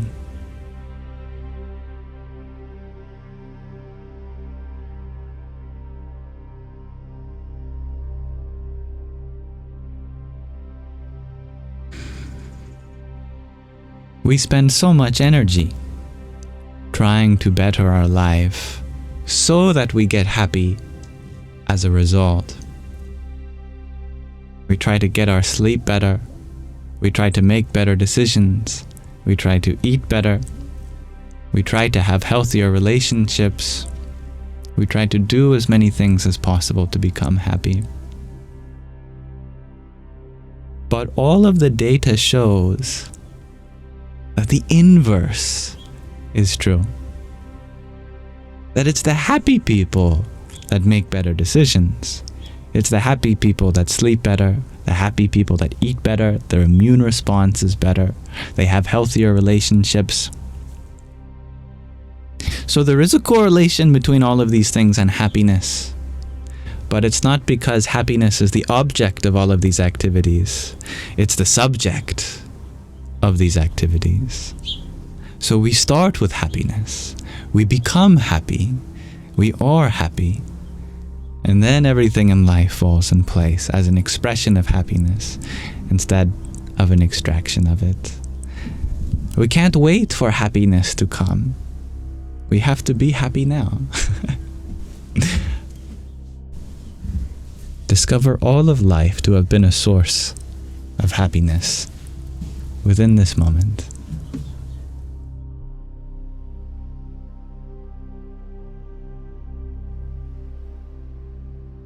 Thank you, dear Chiara, for your pairs of roses. Hari Om Tat Sat. And Hybrid Jen, thank you for your tiny and your love painting. Om Namah Shakti Shavaya. Yippee! To the tiny too. Miso, you ask a great question, but is it also important to be sad? As you share, there is no happy without sadness. When I say happy, I'm including all the emotions. See, we learned this to be a happy face. Smiling like that. And then we learned this to be a sad face. Therefore, happiness and sadness must be different things, right? Wrong. This can be a sad face, but also a happy face at the same time. This could be an angry face, but also a happy face at the same time. You see, there's something really special about happiness. It's not one emotion. It's the secret identity of all emotions. Just like the sun is still responsible for the light on a cloudy day, even if we don't recognize the sun. The very same light that illuminates the earth in the clouds is the very same light that shines when the clouds have parted. So too, what we identify as happiness is just unimpeded expression. When there is something flavoring, coloring that light, changing it into some shape or form, like the clouds refract the light, then we call it by another name. We call it sadness or anger or fear, but it's secretly all an expression of your ecstasy, of your willingness to be here. And the more you allow yourself to experience everything, including sadness especially, then we can realize this to be true deeper and deeper. We feel happy when we are sad. We feel happy when we are angry. We feel happy when we are afraid. We feel happy always. Because none of the other emotions preclude happiness. Just as no cloud in the sky can take the existence of the sun away. Thank you, dear Gina, for sending your hearts and your roses in chat. It's very kind of you. And 2 virtual roses as well as a gift. Thank you. I hope you are saving your data. Radhe or Radhe. Thank you, Jennifer, for the heart me you sent too. Om Namah Shakti Shivaya. And Bobby Sue, thank you for your heart me and team bracelet. Radhe or Radhe. Little Mogwai, you had asked, what do I think about people who consider themselves unlucky? What does Jack say in the Titanic? Or what does he agree with? A real man creates his own luck. See, our entire existence is dependent on our action, our karmas. What might seem unlucky to you is very lucky down the road. Haven't you heard the story of the horse that ran away? There was this farmer who owned a rancher. And this rancher had their horse run away. Their neighbor said, that's terrible news, very unlucky. And so the rancher said, we'll see. The very next week, the horse came back, and with it a bunch of wild horses that the rancher could now include on his ranch. The neighbor said, wow, that's terrific news, you're so lucky. The neighbor said, we'll see. The next week, one of his sons was riding on one of the new untamed horses, and he fell off and broke his arm. The neighbor said, I'm sorry to hear that. That's bad luck. The rancher said, we'll see. The next week, war was declared, and a conscription officer came to, well, enlist the boy. But the boy couldn't go to war because his arm was broken. The neighbor said, wow, that's so good luck, isn't it? So much good luck. The rancher said, we'll see. And the story goes on like this, that we really do not know if the nature of our circumstance is lucky or unlucky. There are many ways in which we might experience a momentary suffering, only to have it lead to something more long-lasting and beautiful. Similarly, there are also moments of pleasure in which we might feel like this is the way things will be, only for it to lead to more pleasure too. This is the nature of the world, and that is why it's so important to live with non-attachment. That we can't have attachment to any particular moment, the good or the bad, because it will always transform into something different.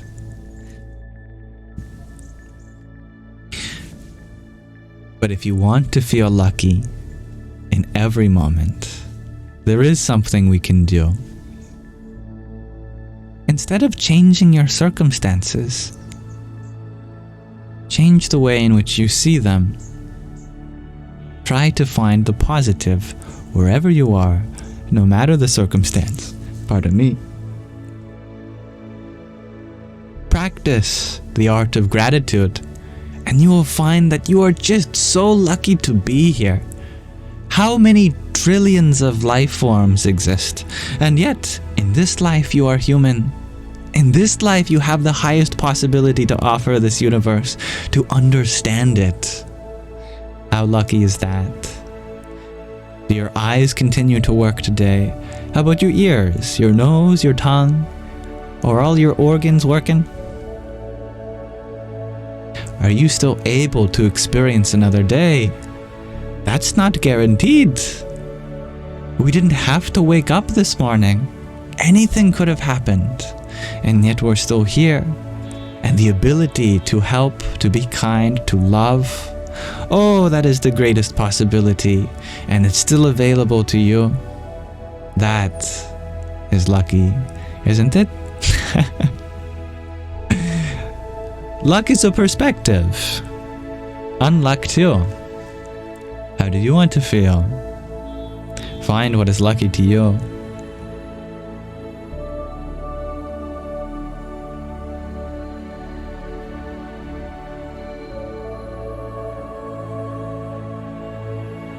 Thank you, dear Bobby Sue, for the Heart Me and Team bracelet. Oh, I think I thanked you for this. I hope. My gratitude is always with you. Hybrid Jen, thank you for the 24 roses. I don't think I thanked you for that yet. Radhe, Radhe. And Donzuela, you share that you have such gratitude for each day. I don't think I thanked you for that yet. Radhe, Radhe.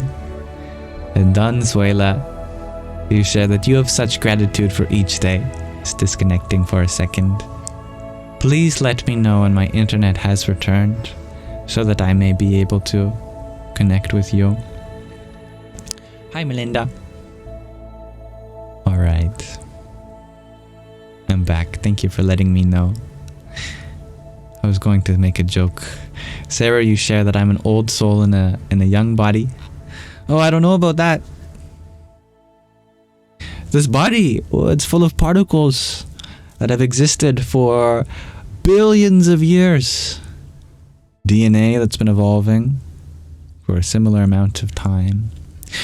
Pretty old body, if you think about it like that. But the soul, oh, it's reborn in each moment. Ever fresh, ever new. Never does it weather. Never does it age. The soul is the fountain of eternal youth.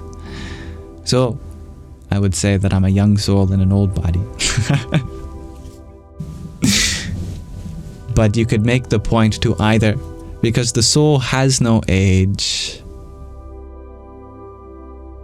There's a story of this young girl who went up to this guru, this spiritual teacher, and naturally they were making small talk because it's difficult to philosophize with a small child. Everything is spiritual to a young child, so no harm in small talk.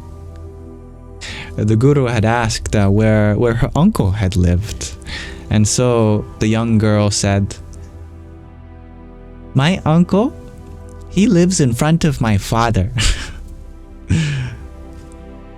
Makes sense. Her frame of reference is her father's house, so it makes sense that she answers relative to there. Makes sense.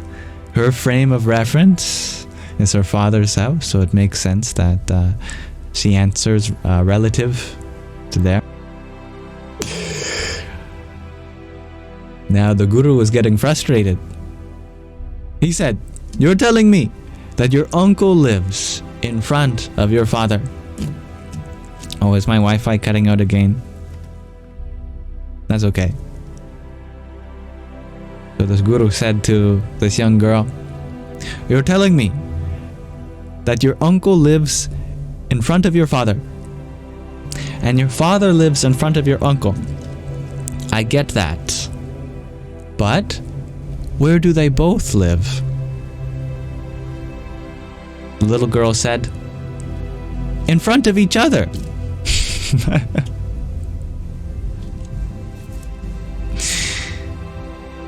And it's true. Everything in this material existence is relative.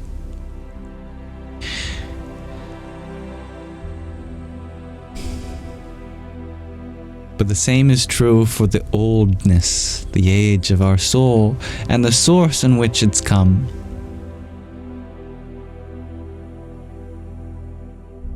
You may ask how old the soul is, and the answer is as old as the source.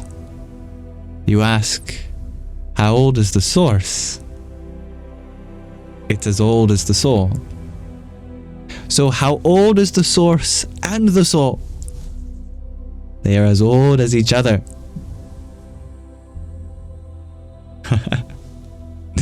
And that's all you can say. You can call it eternal. You can call it ever new. The truth is that time does not touch the soul or source. They are beyond.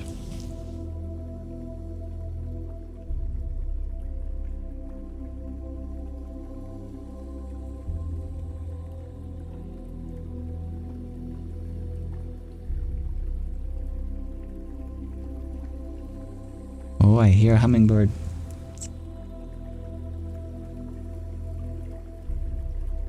I think she flew away as soon as I turned my head.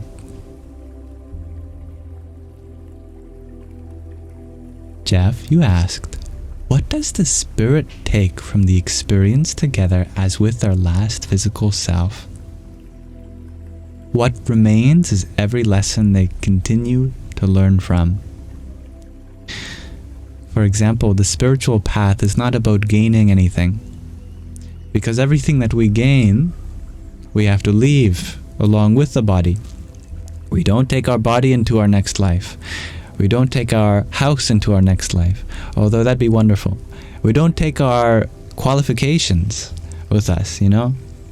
Like those entry-level jobs that ask for 10 years of work experience. Like, ma'am, 10 years ago I was a child. How do you expect me to have the qualifications for this? You know what? Tell you what, in my last life I have 50 years of experience in this. Can this be used? The answer is no.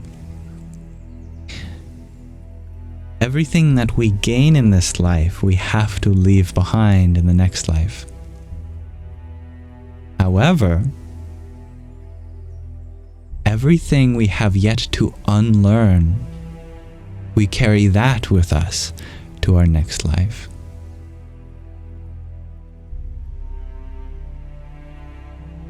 You could say in some sense that the spirit is wrapped up in a karmic knot. There are things about it to untangle. All of the lessons that we still have to learn, that remains in our next life.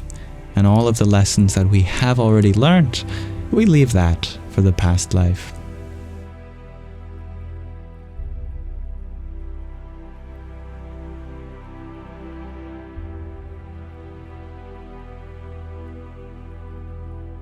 Shannon, you ask if you will see past loved ones when you pass. You are already doing that in your life with all of the past loved ones in your last one. Because we are infinite souls, that means we have infinite lives. And through simple combinatorics, that also implies that we have every possible relationship with every other being. That in this life, your mother's your mother and your father's your father, and your sister's your sister, your brother's your brother, your son's your son, your daughter's your daughter, your friend's your friend, your doctor's your doctor, your significant other's your significant other. However,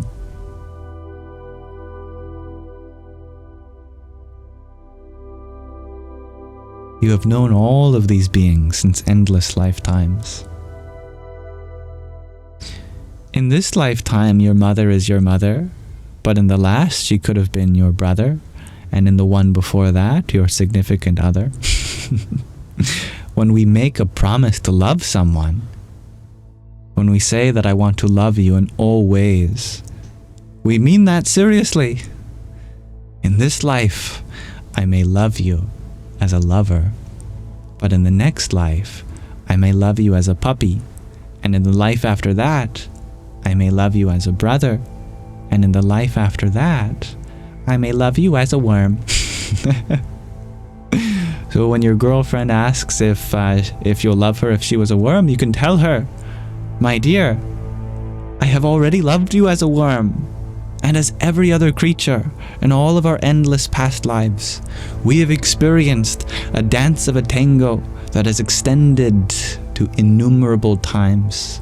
We have already played these roles before, and so many more to go. In this way, we are always surrounded by our loved ones. We just don't realize it. You know that bully that you had in middle school? There's a good chance of that sibling rivalry that still hasn't worn off after how many lifetimes. It's the nature of siblings, right? Even in the next life, even if we don't recognize each other, I'm still going to be competitive with you. That is the nature of our relationships. But there's a good reason that we don't remember all of the roles that we've played for each other. Is because that would get very complicated very quickly. Could you imagine if while talking to me now, you remembered that in the last life I was your mother, and in the last life before that I was your daughter, and in the life before that we were married, and in the life before that we were enemies, and in the life before that I was your therapist? Oh, you wouldn't know what to think of me in this life.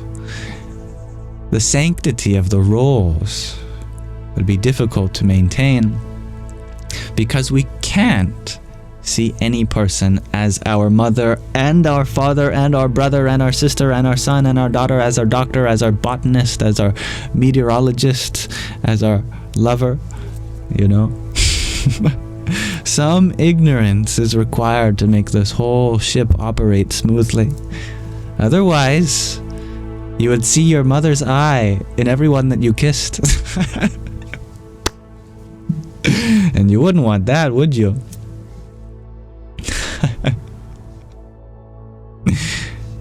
Now,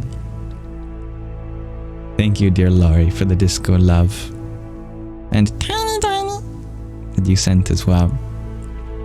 So it's enough just to understand this point, that you are always surrounded by your loved ones. Thank you, dear Catherine, for your quintet of W's that you shared as well. Radhe, oh Radhe. Now, user 798, you shared that your name is Lauren. That's a beautiful name. My full name is Liam. Just put a L in front of Yam. But my friends call me Yam.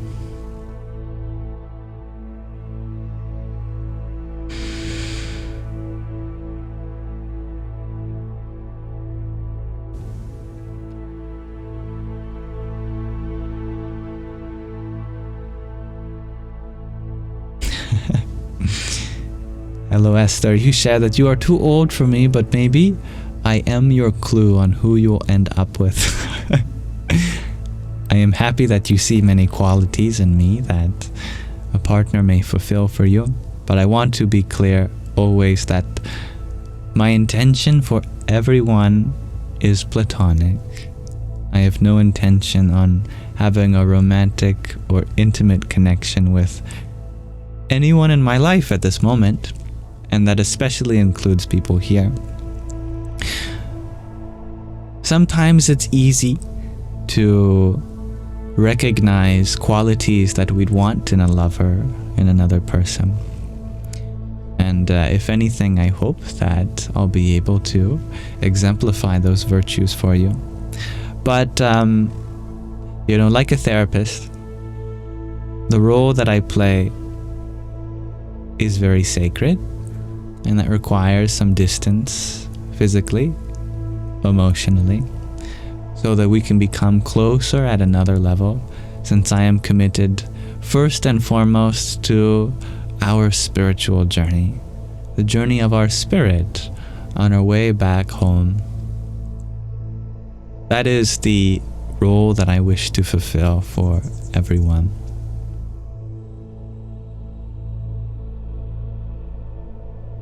So please forgive me if I ever have to set boundaries to reinforce that role. Thank you, dear Lori, for another quintet of roses. Hari Om Tat Sat. And Melinda, thank you for your pair of friendship necklaces. Jaya Sitaram.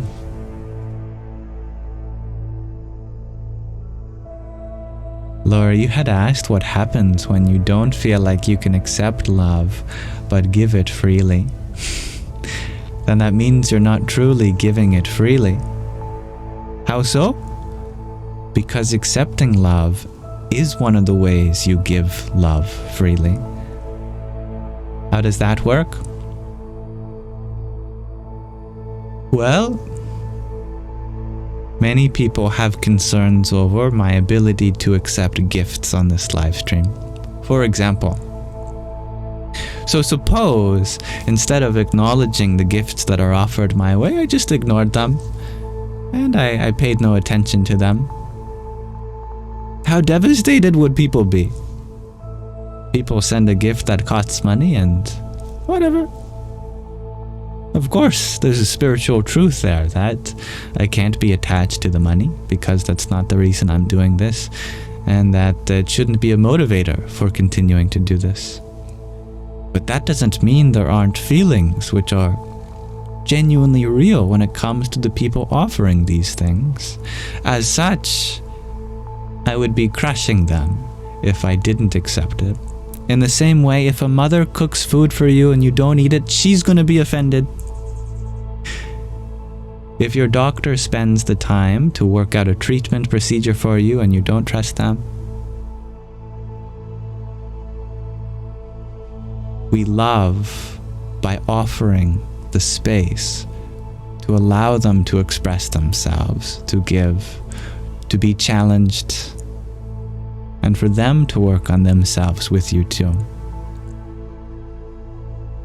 So in that way, if you truly give love freely, then you must also give them the freedom to express their love back.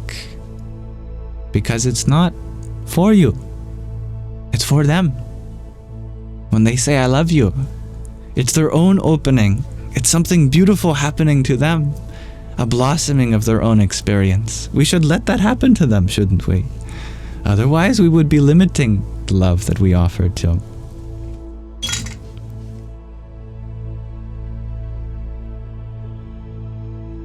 Now, speaking of which, thank you, Lelemor, for your baker's dozen worth of roses.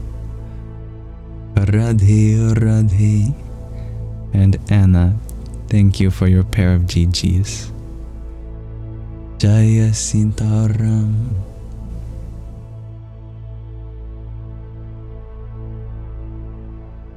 Ultra Marlit, you ask, could deja vu be times when we walk the same path for a moment with ourselves from a different plane? That's a beautiful sentiment. I like that.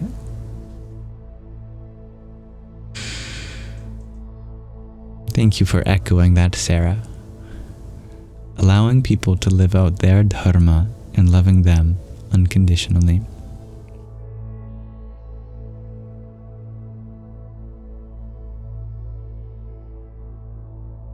And I love what you have to share, little Mogwai. Your expressions are genuine.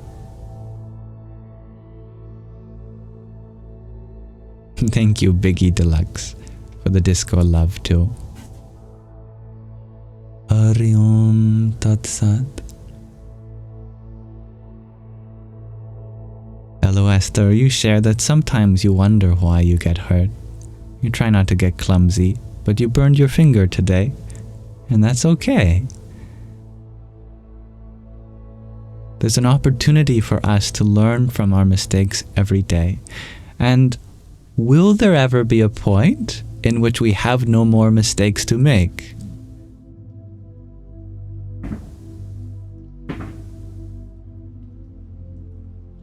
If that were true, then that would imply there'd be nothing more to learn. So because there is always something more to learn, there are going to be mistakes along the path. And Jonah, I appreciate all of the genuine forms of expression that you have too. And never should my validation of one person be seen as invalidation of another. I am not here to raise the voices of some by limiting the voices of others. I only wish to raise.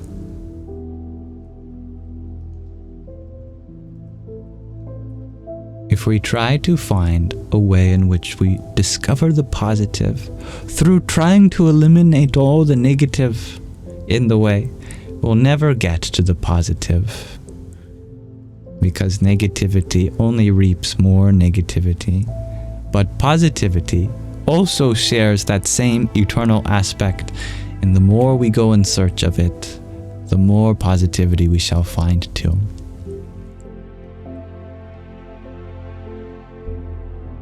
So let us uplift each other.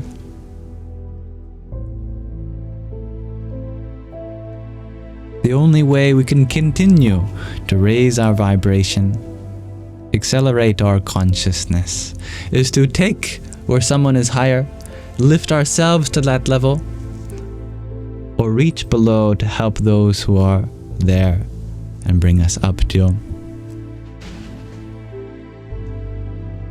Now, little Mogwai, I am going to have to ask you to leave Jonah out of this.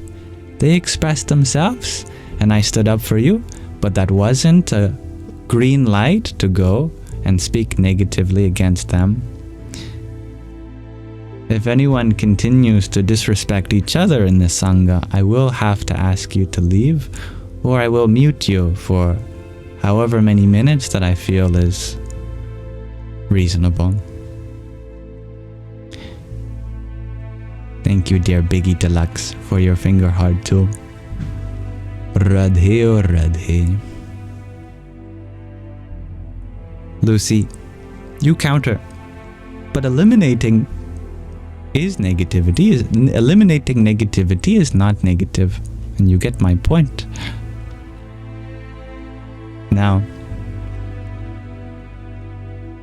eliminating negativity? What does the word eliminate mean? It means to negate, literally. By definition, negativity means an absence. So, to eliminate means to create some absence. That is the definition of negativity. Positivity means a presence, that which fills. Now we can make the presence stand out relative to the absence by increasing that contrast, by trying to create some other absence somewhere in which this positive seems even more positive. But it's more of an illusory effect, like making yourself seem taller by making everyone else seem shorter. To truly bring into this world positive, then we cannot seek in search of something to remove, something to decrease, something to limit, because then we would, by the very definition of negativity, be negating more things. We would be bringing more negation, negativity into the world. If there is positivity for us to seek, then it has to come not through removal, but through giving, through adding, through attending to, through bringing out something that wasn't there before. And in this way, we can continue to uplift others and raise our collective consciousness towards the greater good.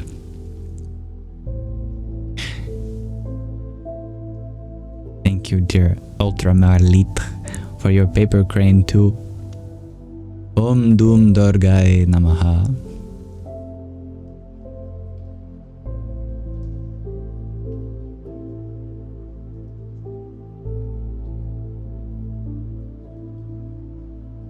Now, Lucy, you ask a great question. What if it uses your gifts for harm to self and others? What if it consumes and feeds on love? Then we don't take anything away from them, we just stop giving. But stopping giving is different from taking something away. But to the person that is feeding on that, it may seem like something is being taken away from them because it's become an expectation.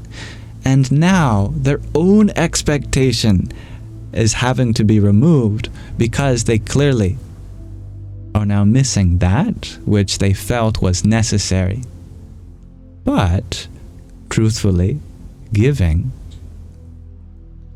is not something we should do when it does get taken advantage of. But this is different from an absence. This is a giving to a higher power.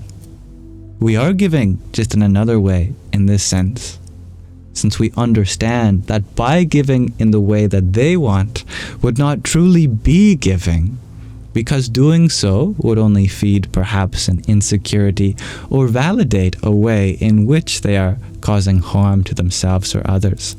In that sense, feeding that nature is not a true giving. In fact, it would be an increase of the very absence that they really need.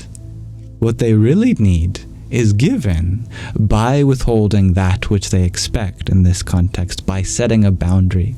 So we give an added layer of health to this dynamic by setting this boundary, by giving space in such a way. So I would argue that in all circumstances, giving is still what is right. The positive is always what is being increased. We just have to find the perspective in which we're not taking something from this world, but adding to it.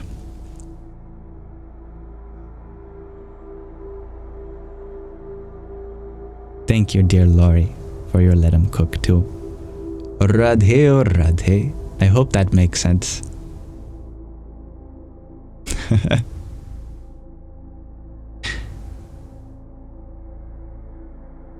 Now, dear Alex, you were wondering, what would my advice be on getting to know myself? Finding who I am on the inside. This is a beautifully universal question. Well, unless you're SpongeBob, you can't turn your eyes 180 degrees and look at your brain. You can't take your ears and fold them up so that you're listening to the inside. You can't take your skin and turn it inside out without breaking some laws of topology. Don't try to take your tongue and shove it down your own throat. You'll end up choking yourself to death. Anyway, these are grotesque examples, but my point is that when we say to discover what is within, one literally cannot go within because you are the most innermost thing. You are the innermost part of your being. So we have to discover it by expressing it. If you want to discover the truth within yourself, start writing, start singing, start painting, start dancing. And from that very source which is within, it becomes manifest, and then we see it reflected in all that which we do. In other words, we make our behavior reflect the fact that we have a source within, and then we directly see it through our very actions. For example, if you want to discover the truth of how much love is inside you, well, instead of trying to look within and gauge how much love there is, just start giving love. Continue to love and ask yourself, can I give more? The answer is yes, always. This is what you can discover through expressing that love. Now, of course, there's times where you should rest, but even that is a form of love, isn't it? No matter how much love we realize through our actions, that there is still more love to give from within. So we've made an inference about the nature of our inner self through the way in which we engage in the world. In that sense, I believe that the best way to discover the truth of your being is to take what's inside and get it out, and then you can see for yourself, since all of our perceptions point outward.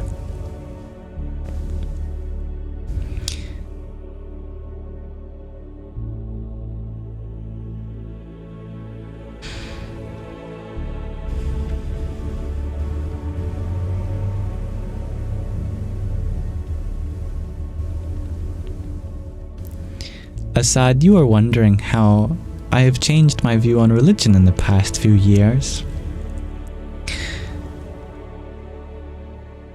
All of my experiences add on top of each other.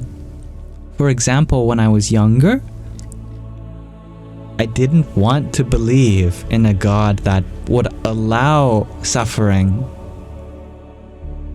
a God that wanted us to be around his ankles, worshipping, begging for his love and attention. I didn't want to believe in authority greater than myself. And as I got wiser, I guess, I still don't consider myself wise, but compared to that state, I do feel a little more wise. Hopefully, if I'm learning. None of my experiences have invalidated that. In fact, I've only just added. I still believe all of those things. I just now realize that God is so much more than what I thought was God. That religion is so much more than what I thought was religion. According to a limited understanding of religion, I considered myself a non-believer, an atheist. And now, with a greater understanding of religion, I realize that there's more to it than that. And in fact, my experience, the narrative being in conflict with my experience is a genuine truth itself. That, yeah, all of these experiences are valid that I had, that there is no place in religion for dogma, for blind faith, for oppressing people. God does not need us to worship him. These are just limited notions of religion that I used to have. And every day, my horizon keeps getting pushed and my understanding increases. But I've never been wrong in the sense that what my experience tells me is the truth for me, in the same way that nobody is ever wrong.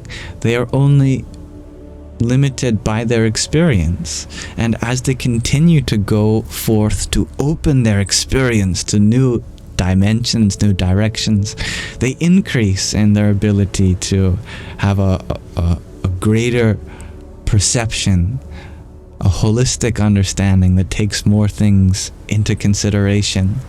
And as we grow in life, as we continue to keep an open mind, we will just keep adding to our understanding, to our experience, and everything becomes validated. Thank you, dear Linda, for your 10 roses that you sent to Hari Om Tat Sat. And thank you, dear Heaven Bound, for your heart me. Om Namah Shakti Shivaya. Hiatus. You were wondering, is there a link between God and mathematics? And if so, what do I think it is? That's a very interesting question. In mathematics, there is a concept which is equivalent to God. It's called an initial point. It's a very abstract idea, but in higher mathematics, in fields known as homotopy theory or category theory, we understand that the nature of existence, any system really has kind of two things going on for it. There's a set of objects and then a set of relationships between those objects. We call such a generalization a category. And if this sounds vague and abstract, it's because it's so widely applicable to so many structures. In a category, in a universe, you could say, an object which only has relationships that sprout from it, that start with their origin in it, and then connect to all other things, that's called an initial point. So, we could say that the source, God, is an initial point because it is the first principle from which all other things are related and arise from in relationship. I think that's one way which we could mathematically categorize God. But at the same time, mathematics could never touch that God because mathematics is not equipped to handle something that's bigger than all other infinities by definition. In fact, it's known as Cantor's paradox, that no set theory could enumerate. Set theory is the theory of modern mathematics, the foundation of which. No theory of sets, which can describe infinitely many things, could ever describe something that represents all of the infinities at once. That would be Cantor's paradox. That you could never discover within mathematics the whole of existence itself, that includes everything. You could only ever process or understand a part of it at a time, you could say. That there is no set of all sets. There is no ultimate container which is responsible for having within it everything that can possibly be known. So logically speaking, well, logic breaks down at that level. That's such a concept. We have to only focus on a piece of existence at a time. We could never get the full picture encapsulated all at once.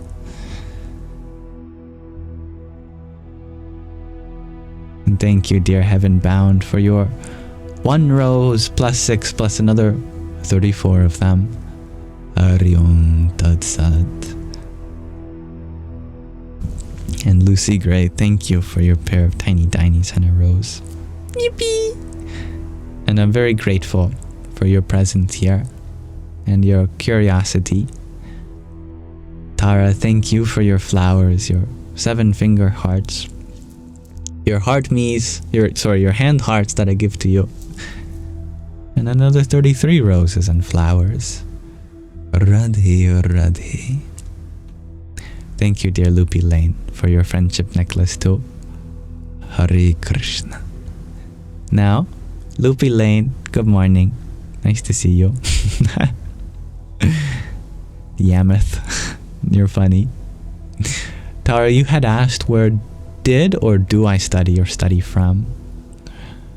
Well, I did go to a university, the University of Victoria, but it would be dishonest to tell you that that's where I get anything that I speak on here from. Because the truth is that I never showed up to class. For my 4 years, I failed more classes than I passed. I think I had the lowest grade in history, and it's a miracle they didn't kick me out. My GPA was 0.7. And that's out of 5. Most GPAs are out of 4, so if you recalculate that by taking off a 20%, it would be probably closer to 0.6 for my GPA out of 4. I have found, in my experience, that the greatest source of knowledge is one's own experience. And that is not to invalidate the experience of others. We can definitely use that, but only if we're able to see the way in which that's true within our experience also. When we listen to others and learn from them, the only possible way we can discover the truth within their experience is for their experience to point to something that we share as our connection, as our ability to have this relationship. There must be something in common.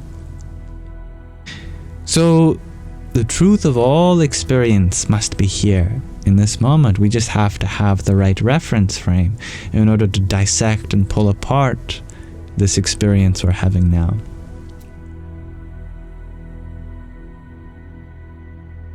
I hope that makes sense. Now, Pablo, you're wondering, have I had to or need to make money? Right now, since I live with my mother, she doesn't charge rent, thankfully. But I do feel so, I guess, an honor for all of the ways in which she provides for me still, even though I'm 22 years old now. So I try to cover as much as I can, like all my food, my toiletries, counseling, medication. And it just so happens that due to the generosity of the viewers that are here, I don't need to make any more money than what I do. It depends on the day, but generally in these live streams I can make $10 to $20. And for me that's a lot, because I don't spend more than $10 or $20 every day. And that adds up very quickly for me. And at the end of the week, that's enough for groceries, for medication, for toiletries, and I'm satisfied with that. Very grateful for that. In our society, unless you're nomadic, we do require money in order to take care of this body, this mind. And I even have plenty left over to donate every month to charities that mean a lot to me, like the Borderline Personality Disorder Foundation.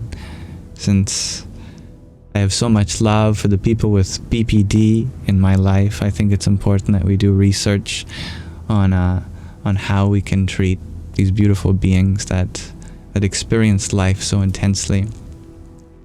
And for all of that is made possible by you, and for that I'm so grateful. So thank you.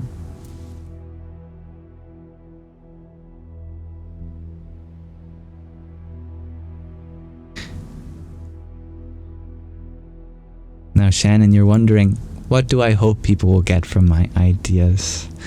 I hope that I'm able to affirm that wherever you are in life at this moment, that you are enough, and that there is no way to separate yourself from all the possibility that is within you. In my lowest moments, in the darkest times in my life, I realized how many people just need validation, just need affirmation, just need someone to say, hello, I see you, I hear you, you're doing good. Though we explore many concepts in this live stream, at the end of the live, all I want is for you to feel like there's so much for you to do, and it's okay that you're not there yet, because you're unfolding at the right time, at the right place, and it's all a part of the cosmic play. That's all I could ever ask.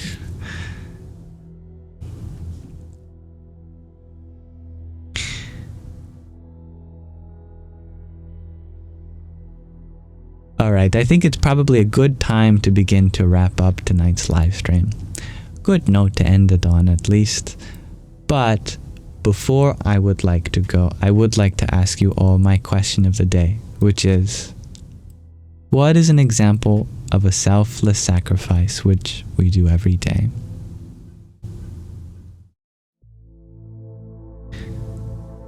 I trust that no matter where you are, no matter when you are, here and now, there's always something that we can do for the benefit of others. Something which requires a bit of self-sacrifice. Doesn't have to be anything big. I love that. Hello, Esther. To live is a sacrifice.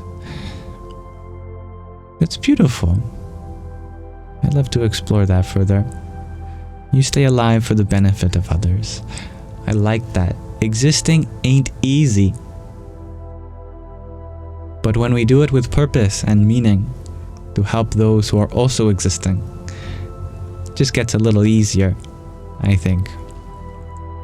Thank you, Ragnhildur, for your beautiful swan. You were very gracious with all that you sent me. Om Namah Shakti Shivaya. And Babblefishy, thank you for your applause. There's some applause for you too. And Tara, thank you for your 33 roses. Hari Om Tat Sat. I love yourself. You share that words are so magical. If you say you have something, you have it. However, that can disappear with words. It's beautiful to point to the fragility and preciousness relating to words. Helen, you share just being grateful for what we have instead of complaining. It's good for the mental health. That's for sure. Cleaning, shares Anna. I like that a lot. Yeah. So simple. And we do a lot of it in this life. Yeah, there should be a yoga of cleaning. There probably is. I just need to figure out the Sanskrit word for cleaning. Ultra, you share making each person you meet in a day smile or laugh. Beautifully put. Yeah. Much love to you, Tara. Lele Mor, you share giving people hope. And Esther, you share you are told that you are selfless. You try to be selfish. You are getting better at it. I imagine that those who are people pleasers, they could benefit from being a role model to others by taking care of themselves also. Hybrid Jen, you share that you can't separate word battle from word sacrifice. Interesting. Well, sacrifice does not have to imply that a battle is occurring, though there is a lot of sacrifice that happens in any battle. Jeannie, you share staying clean and sober for your daughter. That's a beautiful example. Wow. You are a wonderful mother for doing so. Are we growing in consciousness day by day? Asks Glitter. As long as we continue to ask that question every day, then the answer must be yes. The day we stop asking that is the day what we have made comes in danger of falling. User 337, you share the humbling experience of understanding every action from others based on perspectives. That's powerful. And Magdalene, you share helping to carry the burdensome weight that others may not be able to bear entirely on their own. You put it so beautifully. Thank you for that. Esther, you finished your bracelet. That is nice. I'm happy to hear that.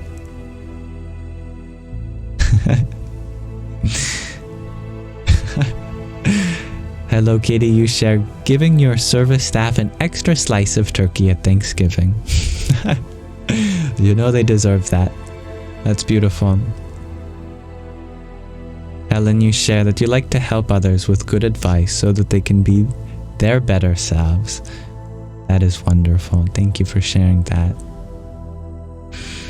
Clayton, you share letting those around you know that you care what they hold dear also and will help to the best of your ability.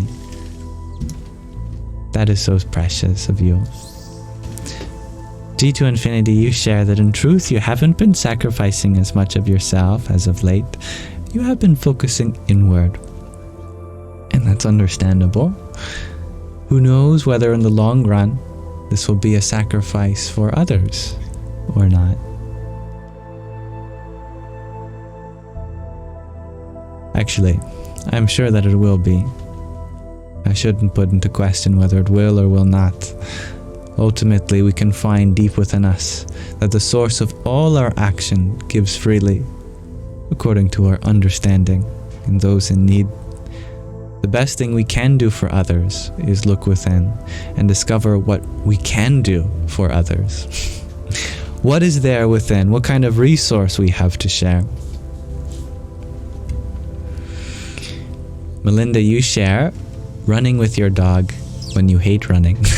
That's a great example. I like that. I'm sure your dog loves it. Lucy Gray, you share that you give back all that you've been given your whole life and being. That's wonderful. Glitter, you were wondering if I could talk about my perspective on manifesting.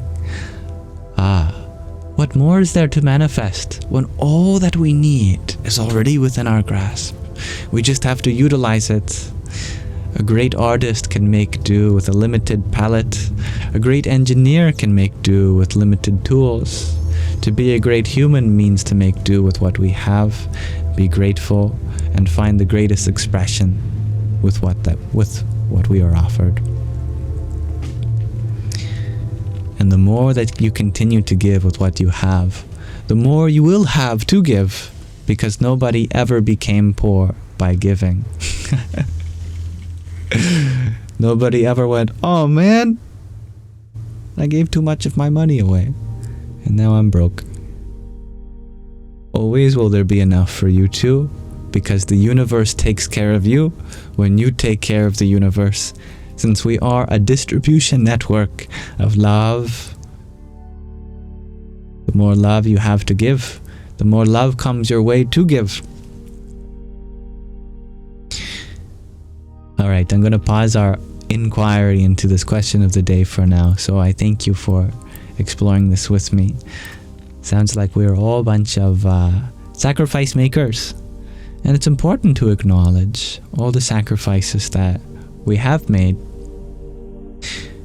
And for all of you who have made sacrifices that have gone unacknowledged, unnoticed, maybe we can have a moment of silence to honor all the good that people do in the world that might not be seen.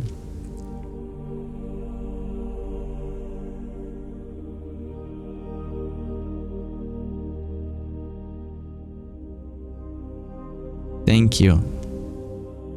Thank you. Thank you.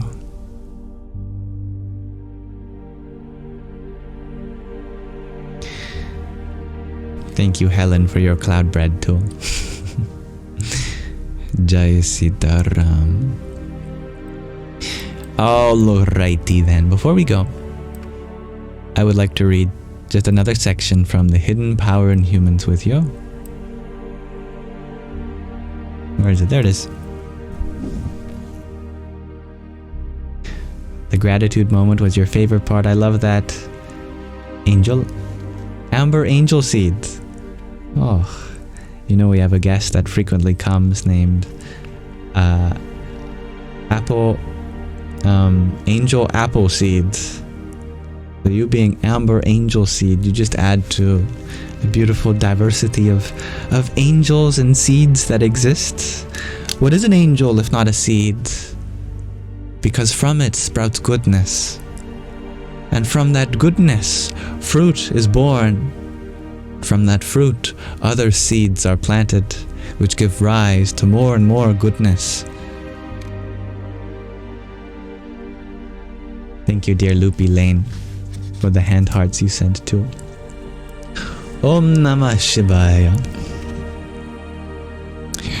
Let us see where we left off before.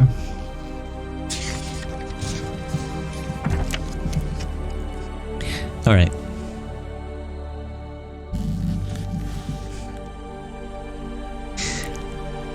We're continuing unpacking the symbolism of the Manipura Chakra, which is the solar plexus chakra centered in the navel. Let's continue to understand this energy center within the body. The element of the Manipura Chakra is fire. a symbol for activity and creativity. So, in this archetype of creation, we find all the elements: earth, water, air, representing sound and space. Recapitulating briefly on our journey through the chakras up till now, the divinity of the Muladhara chakra, the root center, is Pashupati Shiva, who accompanies the evolution from the animal levels to the beginning of the human levels. In the Svadhisthana chakra, the sacral center, we encounter Brahma, the creator who awakens buddhi, intellect, and viveka, reason, within humans. And Lord Vishnu symbolizes the human consciousness purified of animal qualities, which has its beginning in the Manipura, the solar plexus chakra center. In the Hindu trinity, Lord Vishnu is the protector. Just as a mother protects and nourishes her child, the Manipura chakra safeguards and supports our life by distributing the energy that we take in through eating, drinking, and breathing.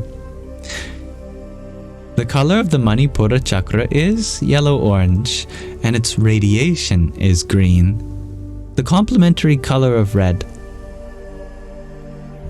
It has the color of a pure flame that gives light and energy and removes all pollutants. On the other hand, fire means aggression, passion, inner heat, and restlessness. This is in contrary to fire representing purification and refinement. In the Manipura chakra, we have the unique opportunity to free ourselves once and for all bad qualities and habits. When we consign our doubts and weaknesses, such as anger and envy, to the fire of the Manipura, it burns them to ash on the spot. Therefore, we should not guide the energy of such emotions to the head or the heart, where it causes blockages, tension, and pain, but to our inner fireplace.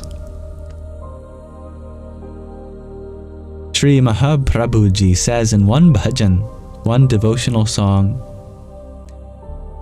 "Ignite the fire of the Manipura and throw all your doubts and ignorance into this fire." And in another bhajan, Sri Mahaprabhuji sings of the inner fire of the Manipura chakra. "O yogis, why do you kindle a fire in the jungle? My fire burns without wood and generates no smoke. It is the inner fire that glows through prana shakti. In the middle of this fire flows the holy Ganga, in which yogis refresh themselves." Here, fire stands for the Pingala Nadi and the Ganga for the Ida Nadi. To find out more about the nadis, refer back to the chapter that we discussed on the nadis. Perhaps there will be another chapter in the future, as we've already read to that point. We'll find out, I guess. The nerve channels which run along the right and the left sides of the body, these are the Pingala and Ida Nadi. The Pingala Nadi is activated through the breath in the right nostril. Its energy is warming, like the light of the sun. Ida Nadi is activated through the breath in the left nostril. Its radiation is like that of the soft and cool light of the moon. Also in the same bhajan it further says, "The voices of these yogis ring out with beauty and purity, in harmony with the rhythm of eternity." This rhythm is nada, the pulse beat of the universe that we are able to feel in the navel and perceive it as a subtle sound in meditation. Another basic rhythm that resounds within us is Soham, which means that I am. It is the call of the soul that we are able to perceive in deep meditation. Nada, sound, vibration, is the foundation stone of the universe. As nada is compressed, the subtle and gross elements are formed. The resonance of its vibration pulsates within us as the life force, prana. The bija mantra of the Manipura chakra is Ram. This sound developed from the vibration caused by the meeting of the nadis in this center. If we sing Ram for some time and specifically allow the R to vibrate, we become conscious of a pleasant feeling of warmth and the flow of energy. The seat of words is in the Manipura chakra. This is demonstrated by the following experiment, which we'll do next time, as I think it's a good place to end. Perhaps we can end our live stream with a meditation on this bija mantra, Ram. So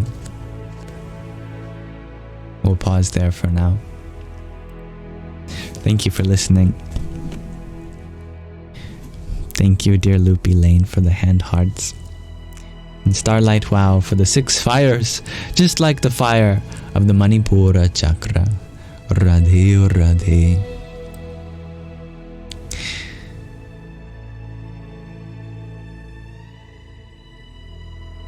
Yes, let's do it. You're so ready, shares Amber. Amber Angel Seed. Such a beautiful name. Pardon me for my hiccups. I get a lot of them. Welcome back, D.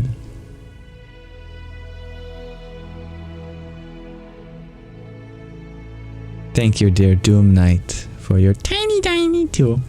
Yippee! Now, it seems like there's a spider making a web in front of us. That's very beautiful.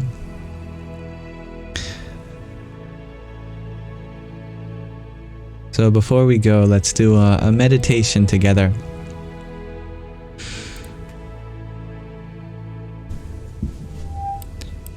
Since we were reading about the Manipura chakra, it makes sense to end on the bija syllable of which is Ram. To be entirely precise, since correct pronunciation of Sanskrit is one of the 6 Vedangas, one of the 6 auxiliary disciplines to knowledge itself, we'll do a brief overview of how we actually produce the sound Ram. The first thing to know is that the Indic R sound is different than the R sound we have in English. In English, you might notice that when you say R, we don't actually bring the tip of our tongue to our hard palate. We might simulate that by bringing a different part of the tongue up there. But basically, the vocalic liquid that's produced there sounds like an R sound whenever we have an obstacle in our vocal path, which is near to the hard palate. So that is why we can simulate it in English by bridging our tongue up to that region, saying R. But if we want to be really precise, we bring the back of our tongue, the tip of our tongue, the backside, we curl it backwards in retroflex to the hard palate, which is the space in between your teeth and your soft palate. Bring our tongue back like that. That's how we make the vocalic liquid. And then to turn it into a trill, to flutter it, we just add prana. We just add breath.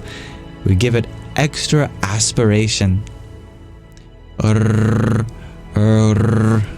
As if you were breathing out very strong.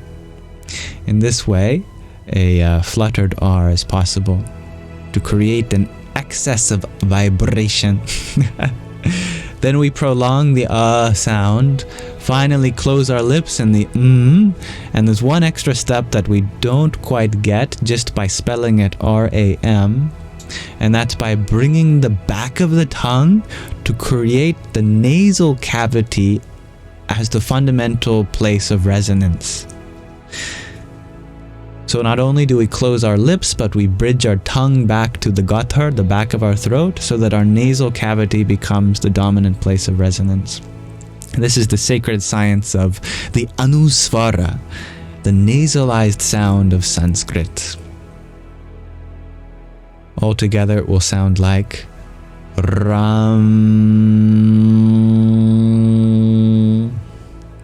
Do you notice how it tapers differently in the end as the harmonics change? Ram. It might sound like a sitar or other classical instruments of the East. All right. Now that we've gone over the pronunciation of this bija mantra, we'll end our live stream with the repetition of this word.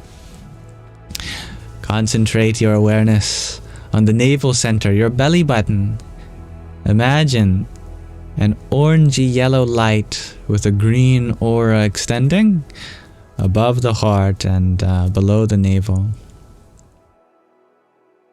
And with it, chant the bija mantra together. Ram.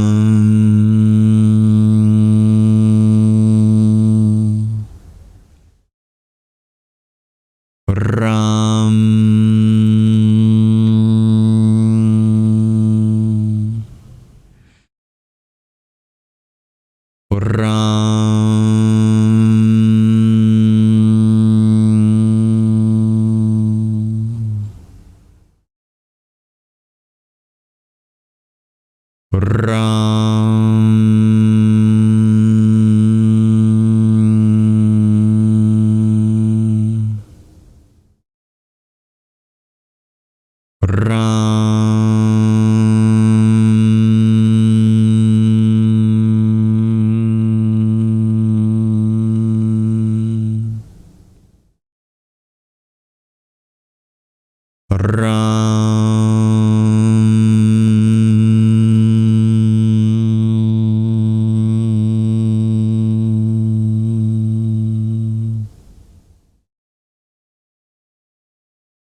Thank you for listening.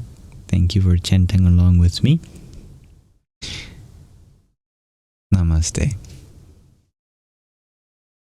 With that, we'll move into saying goodbye, since we've had a wonderful time together, and for that, I'm so grateful. Thank you, dear Helen, for the heart me you sent. And Gina, thank you for the give me the vote too. Hare Ram. Thank you, dear Esther, for your rose as well. Jai Sinta Ram. Now, it takes practice to have a rolling R. It's only within the last year that I was able to pick it up. For most of my life, I didn't understand how even sound works, since we're just taught to memorize. But if one embarks on the path of learning Sanskrit, I guarantee to you that within days you will have a totally revolutionized understanding of the way that sound works in the human body. This is my guarantee to you. I was going to say money back guarantee, but the best thing is that requires no money. It's free. Anyone can learn Sanskrit. Thank you, dear Melinda, for your pair of finger hearts. Here's some for you too. Hare Krishna. And dear Billy, thank you for your pair of 20, not even a pair, it's 20 roses. And for your quartet of tiny tinies. Yahoo! Cymatics, it's part of the Sanskrit mantra. So beautiful, Arya. That's a beautiful name. And with that, I bid you farewell. If you wanted to listen to any part of this live stream again, not only do I clip out the readings and the meditations and have them free on my YouTube channel, I also upload the whole lives. So if you just want to listen to this one or a whole catalog of them, they're there for you. And I never put any ads on them, since I know that people use them to fall asleep. I think the last thing you'd want when falling asleep is a commercial happening. Talk about subliminal messaging. If you stay asleep, that is, you'll probably just wake up if there's an ad. I think they break up the flow too much. So no ads forever and always on all of these uploads. They're there for you on the Yamsox Live's YouTube channel. Tomorrow will be ASMR Sunday, so I'll just dedicate an extra layer of relaxation and affirmation and validation for utmost comfort. And that'll go on a different YouTube channel, my ASMR YouTube channel. Tomorrow I'll also I'll also record another ASMR video. The Bhagavad Gita chapter 12 I have to record tomorrow, whispered with rain sound, so you can listen to that if you want. All of that's in the link tree in my bio, where all of my other social medias are, like my Instagram, where you can reach out, or my Telegram, or WhatsApp or email in case there's any inquiry which I couldn't attend to live. I hope to be there for you in the capacity that I can. Thank you, dear Hairspray Betty, for the rose you sent to. Hari Om Tat Sat. And Loopy Lane for your love painting. Om Namah Shakti Shivaya. Thank you, Tara, for your hand hearts too. There's some hand hearts for you. And there's some more hand hearts for all of you as well. Namaste, everyone. Thank you for your presence here. Hope to be back tomorrow for another live Sangha. Regardless of the time for you, may you have a beautiful rest of your present moment. May this live stream be an offering to the divinity within you. And check out my latest video if you want. I just made a video on Bhakti Yoga, on the yoga of love and devotion. Just a simple overview in case you're interested. Alright. Good night, hummingbirds. Good night, moon. Good night, Billy. Good night, Amber. Good night, dear hybrid Jen. Good night, Helen. Good night, G to infinity. And Gina. Good night, Strawberry, Star Bunny. Good night, Dee. Good night, Doug. Good night, everyone. Good night, Anna. Good night, Sharky. Good night, Amber. Good night, Spirit. Semicircle. Good night, Jessica. Good night, I love yourself. All right. I don't think I can say good night to everyone, but good night, everyone. Namaskar.